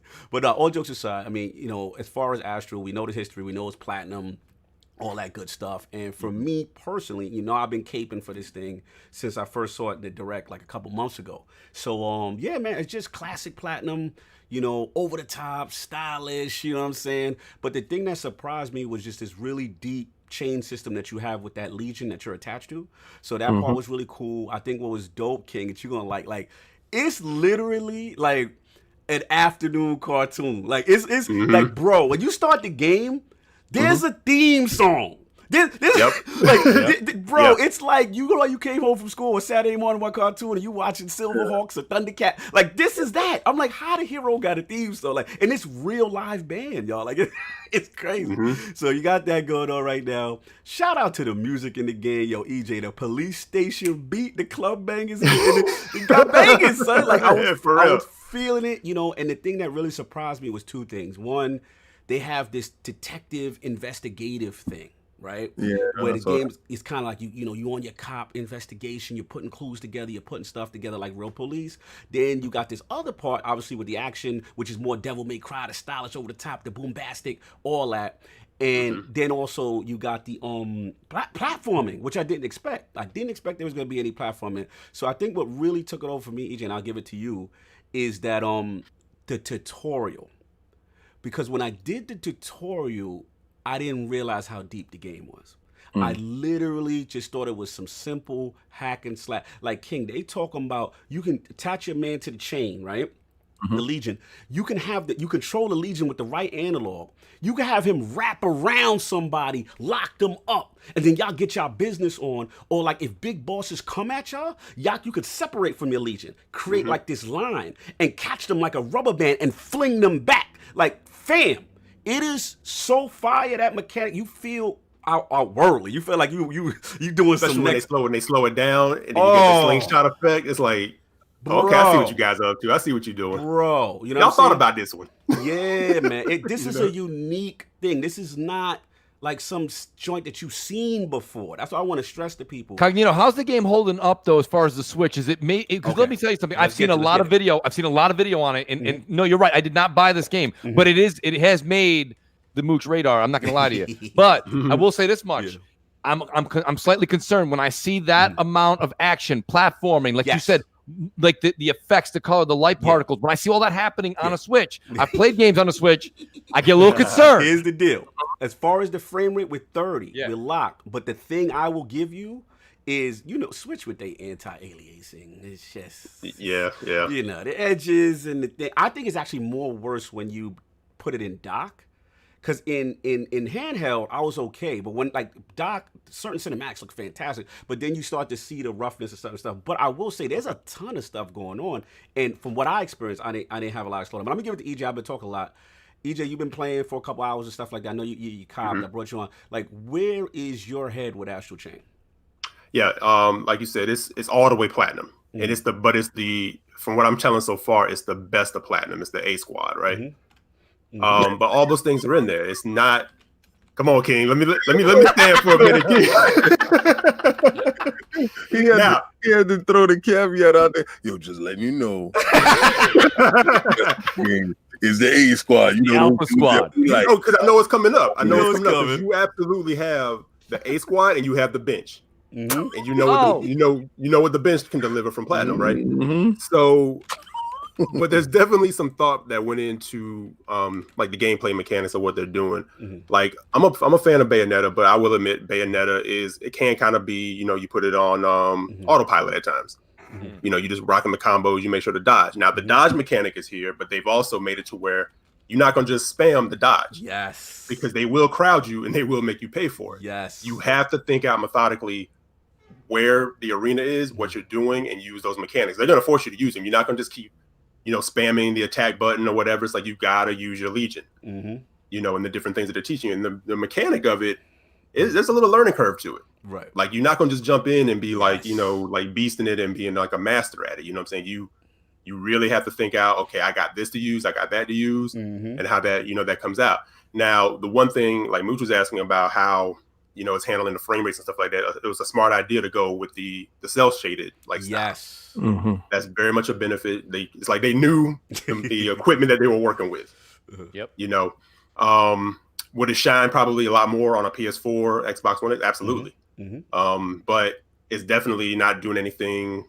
And like you know, Cog said early on, it's pushing a lot of stuff at you. I don't know what's coming up later. Facts. But starting off, it's throwing a lot at you. So yeah, that's pretty much it, as far as that aspect. But what I want to bring to the rest of y'all is that as far as the panel is that, you know, what surprised me, I want to shout out my man Stealth 40K. You know what I'm saying? We've had him on the show before. You know, he's done a lot of Nintendo analytics before. And this really surprised me, y'all. He basically said, because right now I believe Astral Chain is sitting at about an 87 Metacritic E. And what they said is that it is being review bombed. People are giving it zeros. And a lot of it stems from the fact that it's a platinum Nintendo Switch exclusive, right? So it's real craziness going on where you got like a ton. If you look at Metacritic, there's a ton of zeros from the user rating. And then you'll see fans that love platinum games are firing back and then giving it all 10s. So like Metacritic right now, Mooch, is nuts on Astral. But you know what that does? You know what that does though? Cognito, I need you to read that super chat. You need to pay that bill. Oh, here we go. What pettiness am I walking into? Shout out to Stitch. You know this is Stitch with the $2 super chat. My Telsa has better frame rates than the Switch. Salute to Lord Stitch for always being petty on the Switch. I think you're on to something. I think you might have something going on right there. Oh man, shout out to the Tesla plays Cuphead probably better than the Switch does. Oh man, y'all disrespectful right here. Actually, it does though. Actually, I saw Aaron playing Cuphead in a Tesla. It looked very nice. Shout out to Slowmo. He said, you got to admit, Iron Lord Podcast and Eric, the whole first chapter is exactly like Mass Effect and John. Yo, you wilding right now. Listen, man. That's exactly it. It's really they still don't get it twisted. They still remind you it's a platinum game. It's got some weird lip syncing quirkiness stuff going on. Yeah, it's got some. It's platinum. You know it from the rip. Absolutely. But I want to give it back to Mooch real quick though. As far as that, the whole review bombing, and then because people, it's an exclusive to Nintendo. And the last thing, before I'm going to give it a switch to Mooch, is that the thing that he made clear as far as Stealth was that he was saying that like Platinum was going to go under. I'm going to quote his exact thing. He said Platinum was very close to, as Kamiya once said, to financial bankruptcy. If you're a true fan of the studio, you want them to get any type of success. Platinum Games seriously could have gone permanently under if Nier Automata wasn't successful. They found a partner in Nintendo who's willing to bankroll games that they develop because they're an extremely talented studio. If it keeps the lights on, it's a good thing. So yeah, man, he's really animated about this thing. But Mooch, where are you at with this review bombing stuff? Well, first of all, I think this is why, and I've said this a number of times, and I'll say it again. We can have a great it is great conversation on any podcast to talk about meta scores, because let's be honest, it's reviews, right? It's a basis of at least breaking the ice on a certain game. But I don't put a whole lot of faith into it. One of the games I had the most fun playing this year was Days Gone, and it got a 71, right? So what does that mean? Does that mean I didn't have a good time, right? Right? So that being said, I will say this much. This game, don't go by the meta scores. That 87, that should tell you alone with the wars that are going on with meta that this game is phenomenal. If it can still have an 87 after all you just said, number two, what I would normally say is wait for this game to go on sale. But it's a Switch game, so even when it goes on sale, it'll go from $59.99 to $56.99 in about 7 months. That's the sale you getting from Nintendo.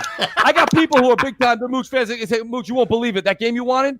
Finally, it's on sale. I'm like, on sale? $3.50 off? Come on now. It's been a year and a half. Listen, if you want the game, don't wait for a sale. Just go get the game because, there is something for the value of playing it in the now, right? Well, everyone's talking about it. That's what we've always said. What have you done for me lately? Games right now in the now. Enjoy this game while it's a buzz. Enjoy this game while there's a community out there alive. I don't put. Listen, we will always. This goes for Crossfire. Goes for Crossfire. Goes for our. No, listen, I'm not backing it up. I don't have it. But all I'm saying is that, I don't put a lot of faith in meta. I say it over and over again. It's base, right? It's a base number. Right. Roll from there. Listen, other games on Xbox's system have gotten in the 60s, right? I think, what is it there? 61 or 62 is what Crackdown 3 is sitting at. I beat Crackdown 3. I played it in its entirety. I had a lot of fun with it. So does that mean a 62? Again, Mooch didn't have a good time? Preach it, Who can tell me that, right? Preach So let's use that meta as a great icebreaker. Yes. But then we got to take the conversation and we got to lift it up from there because that is only a starting point. Exactly. But review bombs can also backfire. Review bombs can send people to the store. Yeah. It's I got to see what this is about. This can't be what's going on. It can't be that bad, right? Right. They ain't sending me to the store. Right. Shout out to Dizzy for being petty. Nintendo Facts asking Nintendo for a sale will land you in jail for 6 months. He is shout out to Christopher Hall. All I keep hearing left to right. Astral Chain. I need a Switch. Get at it. When I'm looking through the Nintendo store, the Astral Chain didn't even light up for me. It's like a blank gray background. It blends in with the back of the Switch because I don't even see it. Oh man, the pettiness, man. I don't even turn mine on, but go ahead. Go ahead, King. Go ahead, man. What you got? All right, listen. Oh, here we go. Cog has been championing this game forever. So, as far as the Metacritic score, I don't care. I don't care if a game inside Game Pass gets 100 on Metacritic or 2. It doesn't dictate what I'm going to play and how I'm going to play. I don't really care. I don't even look to it. So when y'all telling me that all these dudes is Metacritic bomb, you got too much time on your hands. I'm just trying to measure out my time and getting into Gambit and stuff like that to do my stuff that I got to do. Mooch and I was just talking off air ahead of time, and the limited time that we have to game. Facts. I don't have time to sit there and go trash a game that I either don't own or don't care to check out yet. Facts. Or if I do, we already know as gamers what we're buying, regardless to what anyone says. He said something about Zelda. I said, hell yeah, I'm buying it. And that's on Switch, right? Okay, so that's letting you know how much a fraud I am, because when that Zelda comes out, my Switch will turn on and I'm going to be upstairs and I'm going to be playing it, and I'm going to be playing it in dark mode. I'm not taking it no place. I'm not doing that. I don't care to get cataracts in my eyes playing the daggone game. Fair. But no, good. You guys, I have to understand. Cog has been championing this game. Sovereign has been championing this game, and I'm just happy that it lived up to everything that they're talking about. Yeah, because if that would have came out, it was like a 70 to 80, we would have went in. It was my time, man. I had to, this was my little horse that I was banking on, and I was championing it, and it did good. Platinum got that fan base. They do. They got that gameplay that people like. It's like people with Kojima. I don't understand why people like Kojima's games, but people like Kojima's games. I think what it is with Platinum is just that stylish over the top, man. Like it's just it's something about it, EJ. I can't. It reminds me of like watching animes back in the day, and it's like a live action Akira. You know what I'm saying? Live action. It's like Akira mixed with Guyver and, just crazy bombastic stuff. And the dialogue, yes, it gets ridiculous sometimes. But I will say this, though, Adigan. The story is kind of lit with this Chimera thing and them taking over the human race and the interdimensional joint. It's kind of fire. I can't front. So I'm waiting to see where it go. That's all I got. We got to move on because I know we got Lord Mooch. He's got his fantasy draft. We got to get him out of here soon. That's football. Yeah, we got football, man. We got to get hold on. Yeah, guys, actually, I got to jump off. But, get it. Thanks for letting me jump in. Thank you, E, brother. Appreciate you guys. I love all you guys. Be safe, man. Be safe. Oh, no doubt. It looks like we might be all right again, but dude, every 20 minutes it's like, oh no, it's coming back. Yeah. But for real. Prayers out to the people of the Bahamas. They're getting hammered right now, man. Hammered. Yo, EJ, this is the biggest, craziest storm I've seen since Andrew, and that was like 20 plus years ago. Wow. It's category 5. It's up to almost 200. Wow. Mile per hour winds on the outer bands. It's crazy, man. Yeah, man. Please. So prayers out to people who have family in Bahamas and Carolinas. Look out because it could be turning that way too. So but no, thanks for all the prayers and thoughts. Yes, sir. So hey, man, nothing but love for you guys. You know that. Love, brother. Be safe, brother. You already know. Thanks for holding us down too. Shout out to my man Requino, from my Cali family. You know, Aunt, Bone. Shout out to all you guys out there, real true daddies, real true friends, real true brothers. Shout out to him, Requino Snap. If you ain't watching his Snap, I'm gonna tell you right now, his Snap is lit. That's my dude. No doubt. Switch gang. That's what he always tweet. I love when he does that. Yo, real quick, let's get this last one, man. We got to get out of here, man. Lord King, lot going on in these Remedy streets. I know you had some interesting take on this, so let's get this in, man. What you got? All right, so we all know what Remedy did when they was with Microsoft, right? And I believe that was under the old regime where they was forced to construct their game around a TV montage stuff that made the game fall flat when they had to switch gears while it was making the game. So I don't think the game got the proper light. Now Control is out here and everybody's talking about Control is the sliced bread. I honestly believe that has a lot to do with the media bias going towards Microsoft. Where's BRAP? We get BRAP in here. We'll let Enrique hear that. Yeah. And the game is being pushed by Sony with the the extra levels and stuff like that, being that they funded some parts of this game or something to that nature. I would love to just add something real quick while you're going. Like, is it me or no one was talking about Control until it was rumored Sony was buying this company? Yeah. This is like, I'm being real. Like, I'm about to get to that point. Anyone talking about? I'm about to get to that point. Now, when the game was showed, everybody's like, another Remedy game, whatever. Then the rumors started that Sony might be purchasing this company. And then the game turned into something that, it's the best game that they ever put out. And oh my God, I can't believe the Control. And do you understand that Remedy is at their peak form right now? They're dancing on them. So my question is that rhetoric being pushed for them to sell? Is it on paper saying that if they sell a certain amount or get a certain Metacritic or certain things in that nature that the company will be purchased by Sony? I want to know, is the media pushing the game into Sony's pockets? We doing that, huh? Yes. Let's get I know Lord Mooch has a lot to say on this. Let's get him right in here, baby. Let's go. Sometimes we call something the perfect storm. Yes. And I think what King just did was, and I'll be honest with you, King, the way you just placed all that in that chain of events that had happened in the proper timeline, I see where you're going with that. I think people could roll with it. I really do. But I will say this much. I did not play Alan Wake. So I always put that out there. I did not play that game. I did play Quantum Break. Yes. I beat it. I played it through halfway again to try and do the other story missions. But when I got halfway through, I was kind of like, all right, I've been there, done this. Other games came out. But I went through it and I beat it. I will say this much. Control, for me, and only for me, I think is Remedy's shining light. But that's not to diss the other two. And it's also not to put King's idea and his theory to the side. His theory is not wrong. But what I'm saying is I think that they had time here. I think this time they had time to take the engine they were just working on with Quantum Break. Now you're talking about another 3 years goes by, right? 4 years. Had time to build upon that. And also because they went back to I don't think 505 Games was really over their shoulder very much. I think Microsoft needed Quantum Break to launch. Maybe it launched a little before ready. Who knows? That's all stuff that's behind the scenes. We'll never know until somebody writes a book. But I will say this much. I'm probably halfway through the game. And I will say the combat is much more fluent and more fun, I think, than Quantum Breaks. I will say this much. I think the environment, even if it was a shorter development time, I think the environment in Quantum Break was much more breathtaking and over. Right, your eyes just light up when you turn that corner in Quantum Break. We're here because the setting is all so far where I'm playing could expand is within a building. Okay, and it has dungeons and caves and things you're going into. But and don't get me wrong, it's got its moments where it looks good. But really, it comes down to the gameplay and the fact that in Quantum Break it was that stutter step, blast, freeze time, freeze, stop, blast. Right, that pausing effect that took you a little bit out of it. This game has similar notations, right? Similar kind of physics, but it's fluid.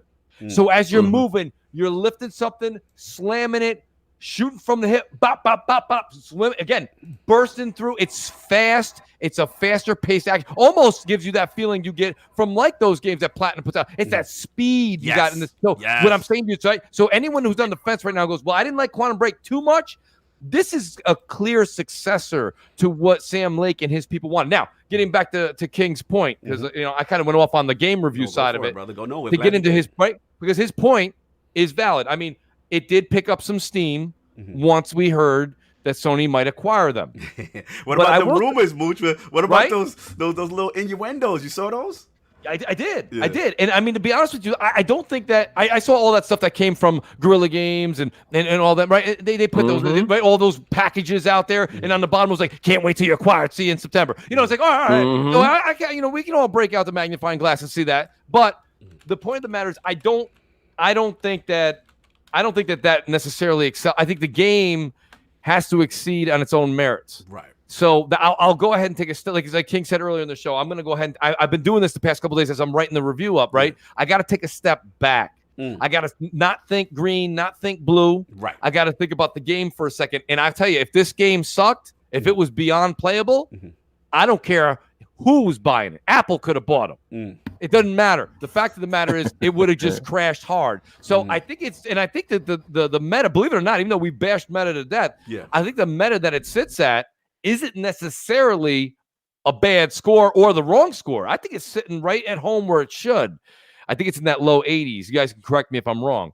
But I think that's kind of where it belongs. So, I mean, that's my point. So I think I can ride with King on his theory, but I will say this much. I think that the game is also the perfect storm as far as, look at the release. Gears 5 is next week. Borderlands is the week after. Let's be honest and call it what it is. Man of Medan. That's not going to... Come on, Man of Medan. That's not going to stand up to Control. Remedy's a name. Said it with the disgust. Right? I mean, I'm playing it. It's okay. But, I mean, it's not gonna hold a candle to Remedy. Remedy's got that name. So, when we get into later on in the conversation, when we talk about maybe acquiring them, that's one thing. But let's be honest, it's the perfect storm. It's the first AAA game to launch and really cut the ribbon as we go into the holiday season, right? So it's people been dry. We've been dry. You could say you've been playing your backlog. I beat a couple games in my backlog, but let's be honest. It's nothing like going out there and knowing that this is the first game that after you play Control, you've got a new IP or a new game coming at you next week. The week after, the week after that. It's the beginning of the season. We all clamor for this. So I think it's the perfect storm. It's a little bit of that Sony rumor. It's a little bit of that first game to start the holiday. And it's also, I think, Remedy's like real pinnacle move. I think this will be, again, I think this will be the game, and I'll give it to Addict here. I think this will be the game that Remedy is remembered for. I think it'll trump Quantum Break. All right, let's get Addict in. Addict, the chat has been waiting for you. We keep hearing perfect storm this. You know what I would consider Control is on a storm level? It's that rain that you can still work in, that you're not getting soaked. Here we go. I know you have a lot to say about Control. We've been talking off air, so let's get it, Addict. You played this game. If you close to beating it, did you finish it? No, I beat this game. Ooh, let's get it. Let's get it. Where you at with it? Well, look, is this game horrible? No, but it is not what people are making this game out to be. People are acting like this game is. And you know what I love hearing is Sovereign said it too. Love Sovereign to death, but he was like, it's just one of those games where you have to read stuff. People keep making fun of me. I'm like, look, I shouldn't have to. The same people. This isn't Sovereign because Sovereign doesn't care about Destiny. The same people that are attacking me because I said I don't want to read 15-page documents to understand what's going on are the same people that are saying, you know what, we shouldn't have to read stuff to know what's going on in the Destiny world. Look, I'm just like, look, at the end of the day, you do you, I do me. Right. But this game, let me just tell you the first 3 minutes of the game. The first 3 minutes you walk into something, it doesn't narrate anything whatsoever. You go to a dead body and pick up first off, she says, oh, it's the murder weapon. Do I really want to pick up the murder weapon? Then this woman picks up the murder weapon. Like, I just don't understand. Like, look, is it a bad game? No. I think that the story is okay. It was just told horribly. So wait, let me break you up. Your issue is that it's like a grimoire situation? Because I didn't play the game, I didn't pick up the game. Okay, like I was in my Astral Chain issue is you pretty much get the foundation of the story, but in order to fill the rooms with all the furniture, you need to read everything. Right. Well, Anchorman's going at you. He says, no, the difference with Destiny is we shouldn't have to read story on an entirely different website to know what's going on. Yeah, he's kind of right. Anchorman makes a good point there. It's not a matter, and I understand Attic, I'm with you. I wasn't referring to, but that is the difference between the Grimoires and this. Okay, there is a difference. It's on a completely different website, acting like everyone in the chat don't have access to a phone, but we ain't going into that. Okay, like what I want to bring out is an example that I like games having this much text, this much dialogue. People keep making fun of me over Final Fantasy. I'm like, Final Fantasy was taking place like 15 years ago. All right, so obviously there's a lot of dialogue in it. Horrible example. Final Fantasy 15, 14, 13, 12, 11, and 10 are all voiced. Look, is this a bad game? No. It has fantastic gameplay, but I'd have to give that story like a 6 out of 10. And people are like, oh no, look, let me give you an example of a good game that I've played that I really, and I've said this a couple of times. Right. Dead Space. Okay. Dead Space, you are Isaac. You do this entire game to the narrative of finding where your girlfriend is. But if you want to find out what happened when that happened with your girlfriend, there is text and dialogue all over the map, all over the ship, explaining to you what happened and why everything is what it is. But they never make you. Oh, fraud alert! Oh! Okay, no, go, King. Let me explain why that is for Attic.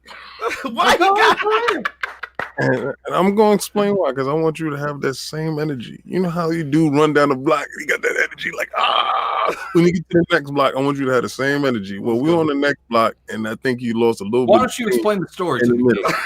Check it out. So I'm playing Destiny in the middle of the week, and Attic hits me up, party chat. So I'll jump a party chat, and it's him and Kid Smooth. Now, him and Kid Smooth is at different junctures in the game. Okay.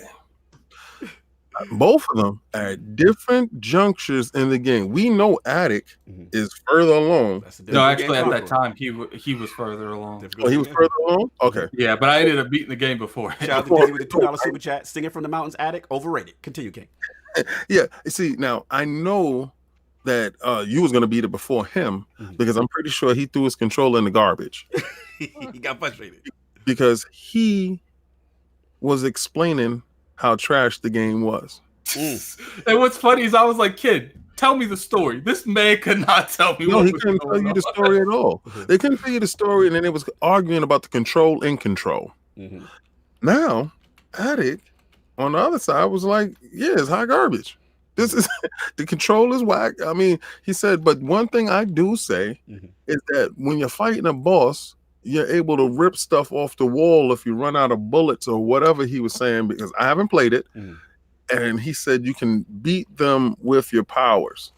He said, and I haven't seen that done in any other game. And that was very unique to that engine, how they cultivated it from the beginning all the way through. And he was bloviating on how the engine itself was a fine piece of tech, but the game that it was wrapped around was trash. Now, I'm saying that you have to, if you're gonna give it to them, give them that 4 that they deserve. Because when I was listening, I said it was great gameplay, just a horrible story. I did say that. All right. So, like, what would you give them on a 1 to 10? Hey, that's LordsOfGaming.net. Hey, easy. That's LordCognito.net, brother. We don't do that here. We don't do that here. The tutor, the later, people got to tune in. They got to hit the website, and they're going to hear from the Lord of Reviews later. We're not going to do that type of foolery here. And on point, like, the gameplay is awesome. When you're levitating around the thing, throwing stuff, that's awesome. And we can disagree. If that's cool. If you like this story, it's like I said, and I'm going to give you a clip of the review. I said that if you like a game like Control and you like fantastic gameplay, but you have to read everything in the game and watch the cutscenes over and over again, then this game might be for you. But it's not like it wasn't a bad game. I just felt like the narrative wasn't told good. They didn't do. And what's funny is any other game, if there's no character development in a game, people are raging. But for some reason, it's okay in Control. Yeah. See, this is what I'm talking about. This is my point of contention with you with this game. You have said a whole bunch of whack stuff about it. You say it's okay. It's because of the gameplay. The gameplay carries this whole game. The gameplay is so good it's that the you're story. willing The gameplay to overlook the narrative a bit. The gameplay is very rewarding, and I think the one thing is where Addict's complaint is the reading. There's enough games now where the sheet comes up. A lot of Resident Evil games are like that, where the sheet comes up, you got to read, right? 9 times out of 10 tells you about a story that's already took place. It's not telling you the narrative that you're doing. But I mean, shout out to That's guy, fine, because he had a review and he basically said that he felt the items in the game low key spoil too much if you go through the collectibles. Like it'll really tell you about the story. It'll really go. He's right. I mean, I've actually taken the time to read about 85-90%. Some of them you could tell is just fluff, like it's just a memo or something. You can move on from that. But I mean, a lot of them, I've actually taken the time to read it. It's intriguing. I think the real negative, though, I have to disagree with Addict in one category. The reading's not the minus because it's Sam Lake. Anybody that follows Sam Lake on Twitter knows when he's not developing games, doesn't mean it's right. Like, well, wait a minute though. You can't go to Pizza Hut and complain they don't got steaks. You know what I mean? This man writes books. You know, that's what he does. He's an author. That's what he does. If you follow him on Twitter, he's always writing books, novels, so screenplays. So this is what he does. Like that man deserves to be in a straitjacket, just like a that's a whole other episode of ILP. Now wait. Real quick, I think if you want to be hard on the game, where I'm going to come down a little bit on it is that map, and I think there was somebody in the chat. Yeah, it is. That map is trash. Listen, bad. if you don't like the game, you guys remember when we were all young, we played the game Memory. You had like 50 cards out, and you had to flip them over and match them. If you're not good at that game, get ready for some real frustration in this one because that map is trash. You have to get through it with your memory. If you want to go to the mini map because you could bring up the map, like cool, you could do that, but the game performance is gonna tank just even going into the menu, and then when you come out, if you're in any kind of any kind of battle at all, you're probably gonna get killed because you can't see them because they're skipping around the map. That's true. No, I mean, but where Addict is also correct that I will back him up on is listen, it is the gameplay, and sometimes we have to take a minute to realize that there's certain games where the story engulfs you, and there's certain games where the gameplay does. And for me personally, this is hitting or scratching an itch, if you will, that I haven't gotten in a long time because there is something different about the game. And listen, a lot of people will sit here on this show, on my show, on Money Shows, and they'll praise games like Bayonetta. Now, myself personally, I think Bayonetta's story. Please allow me, King, without any royalties, I can take that story and throw it in the bush. Okay? Because that Bayonetta, right? I got to be honest with you, right? That story is nothing to me. It's not what keeps, but the gameplay in Bayonetta is what keeps you there. So this is a new style. This is a whole new style type of play that I think Remedy's got something. I think you're going to see a lot of people start to rip from it. And the last time, I just said this morning, has nothing to do with Addict of the show. I said that this game is the first game to break out a different mechanic than I've seen since the throwable axe in God of War. That changed the way I played, and this game changes how I think about linear movement moving forward. It's outstanding, and that's where I think it's worth a try. It's funny you said it because that's literally how I felt about Astral Chain with the game. It's funny hearing from that control. Now you're making me excited to actually try it. Just real quick. Especially when you get to like the closer to the end of the game where you have like the majority of the abilities, if not all of the abilities, like it's so satisfying to like there's like 10 or 15 enemies shooting at you and you pick up a satellite and just kill them all. You're literally you are Neo at the beginning of Matrix 2. Oh, that's fire. Where they show up to the meeting and he's just like, oh, these must be new, and he just still beats their ass. Like I mean, like this is what I'm talking about. That's and what Addict just said, I'm not even that far. Yeah. I've got half the powers he's got, and I'm telling you right now, it's you guys don't understand. It's hashtag fun, and that's something we got to the point where it was complicated, but then you got to the point where it was like, when you came across a bunch of enemies, you were low key a little scared. You're like, man, absolutely. They about to. Early on, I felt like that. Yeah, but then when you get closer to the end of the game, you come across enemies. You're like, this is all you brought. It's literally like exactly. You feel like Neo when you're literally in slow motion, turned sideways, and you're beating a dude completely with your left hand. Like that's how it felt, right? That's fire. So you go. And that is a great quality to any game where what Addict just said is true. When you're in the beginning and you feel helpless, you feel like you can't compete, and then you play the game, and then the game rewards you for continuing with it, and it gives you powers beyond your actual belief, and then you crush the game. No doubt, man. Let me just get my point in before, because we got to move. I know we got to get Mooch out of here. Just real quick, I mean, just about the Remedy acquisition, I just want to comment on it. You know, I mean, obviously, I think it would be a good fit. We hear, you know, the tea leaves, the rumors, the tweets, things like that. It seems like there's definitely something possibly brewing there. And if Remedy, goes to Sony, I think it would be another strong move. You know what I'm saying? We obviously seen the Insomniac joint. We thought, that's pretty strong. And then I think right now, we talked about it last ILP. Like, content is king. PlayStation, to me, if they do this, would again show that they're trying to reestablish control for next generation as well. They see what Microsoft's doing with the studios and all that. And like I said, man, Microsoft out here, they big pimping, man. They grabbing up all the studios, man. I told King last week, man, content is king. It is cold in the winter. This is cuffing season, baby. You got to cuff them studios. You got to woo your boo, because you don't know what's going to happen. So if anybody, all you studios out here that's single, yo, Phil might be in your DM, man. Hey, big head, what's going on? I hear you out here. You pumping it. If they do buy Remedy, I kind of low key feel like this is a bigger purchase than Insomniac was. Bro, like Sony know what time it is, man. It's war of the studios. If you're single, you ain't linked up for the winter. It's cold out here. Sony and Microsoft might slide in. It's not even if you're single, man. Like Microsoft might pull up in your wife's DMs. You might want to lock her down even more. Cuffing season. Let's go. As we go forward, it's not console wars. You said it just now, Cognito. It's content wars. That's what it is. It's about locking down that content where you can't play it anywhere unless you buy my box or service. Bro, studio cuffing season. You heard it from Cog here first. I'm telling you, man. I ain't mad, Sony. I ain't mad, Microsoft. Do what you got to do, baby. That's it. Just make a good game. Let's get out of here with the poll, because we got it. Okay, you got something? Okay. Listen. Okay. I don't think that it's a great idea for them to purchase Remedy. Mm-hmm. Like, I gotta go, guys. I'll talk to you later. All right, later. I know we wrapping that out. Safe, my brother. I don't think it's a great idea. I think it's a good idea. Do they do the same things that other studios do? Yeah.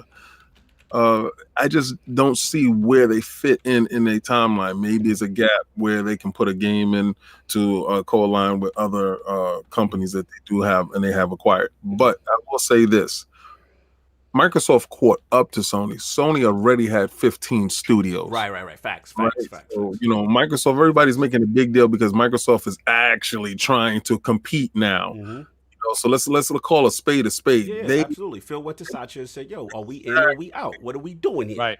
So when I'm telling you guys that everybody must have that same energy. Mm-hmm. I saw Sony put in the work. I saw when Sony first came in. I saw when Sony was not that company and it grew to that company. Big pimpin'. Right? I call them accident champions because a lot of things had to go their way to get to where they're at. Now, you're so disrespectful for that. But continue.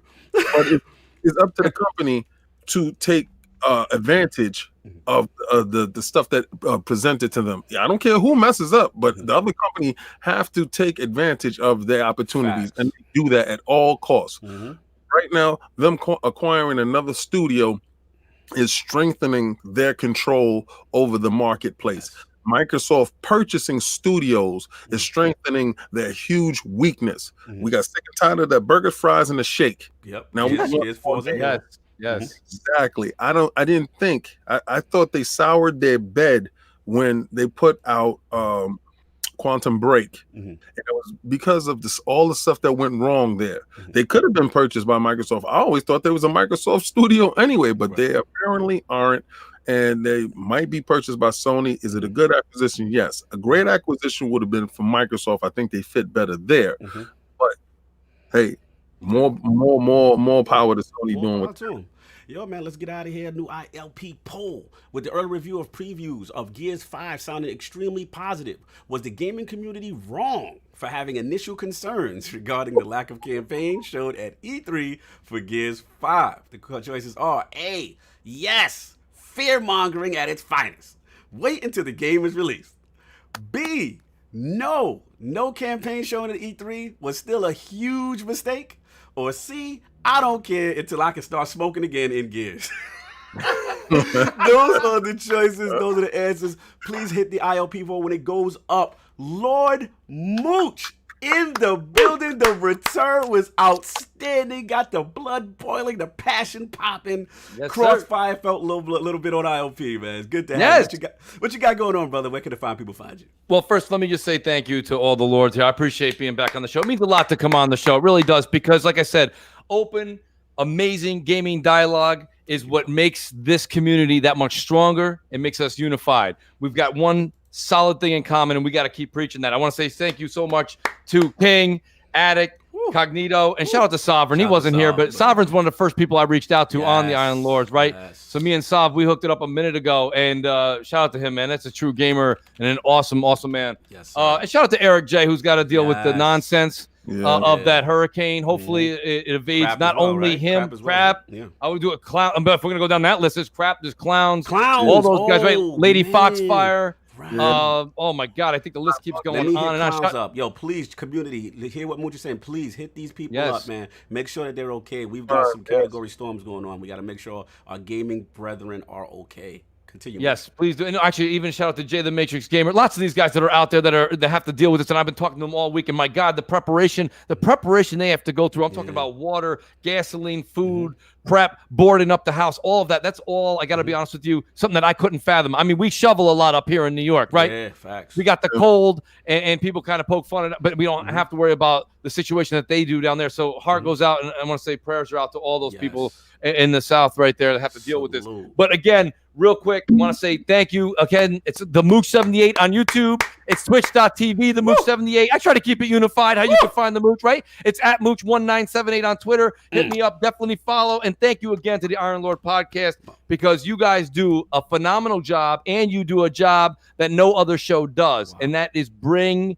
people together. Thank you so much for that, brother. So keep doing what you do, Cognito, please. And I would be honored to return to the show. You already know you're coming back, man. Yeah, I'm so glad you said that. And I really means a lot to hear that from you, because, again, that's been one of, King will tell you, like, that's been one of our driving forces. Yes. Like, we don't care what side of the fence you're on. We don't care religion, background, sexuality, race. It does not matter. If you pick up one of these, you are my brother. You know what I'm saying? So we gonna rock together. You know what I'm saying? So yeah, man, that's what it's about. It's all about that unity, all that good stuff. Real quick, I've got to pay the bills. Surprisingly, Midway 7 Monster with the $5 super chat. Sony acquiring third-party studio developers. Could Sony be typecasting themselves? Good to hear on ILP Mooch. No doubt. You know what I'm saying? We'll see what happens with that. But they like the single-player experience. You know what I'm saying?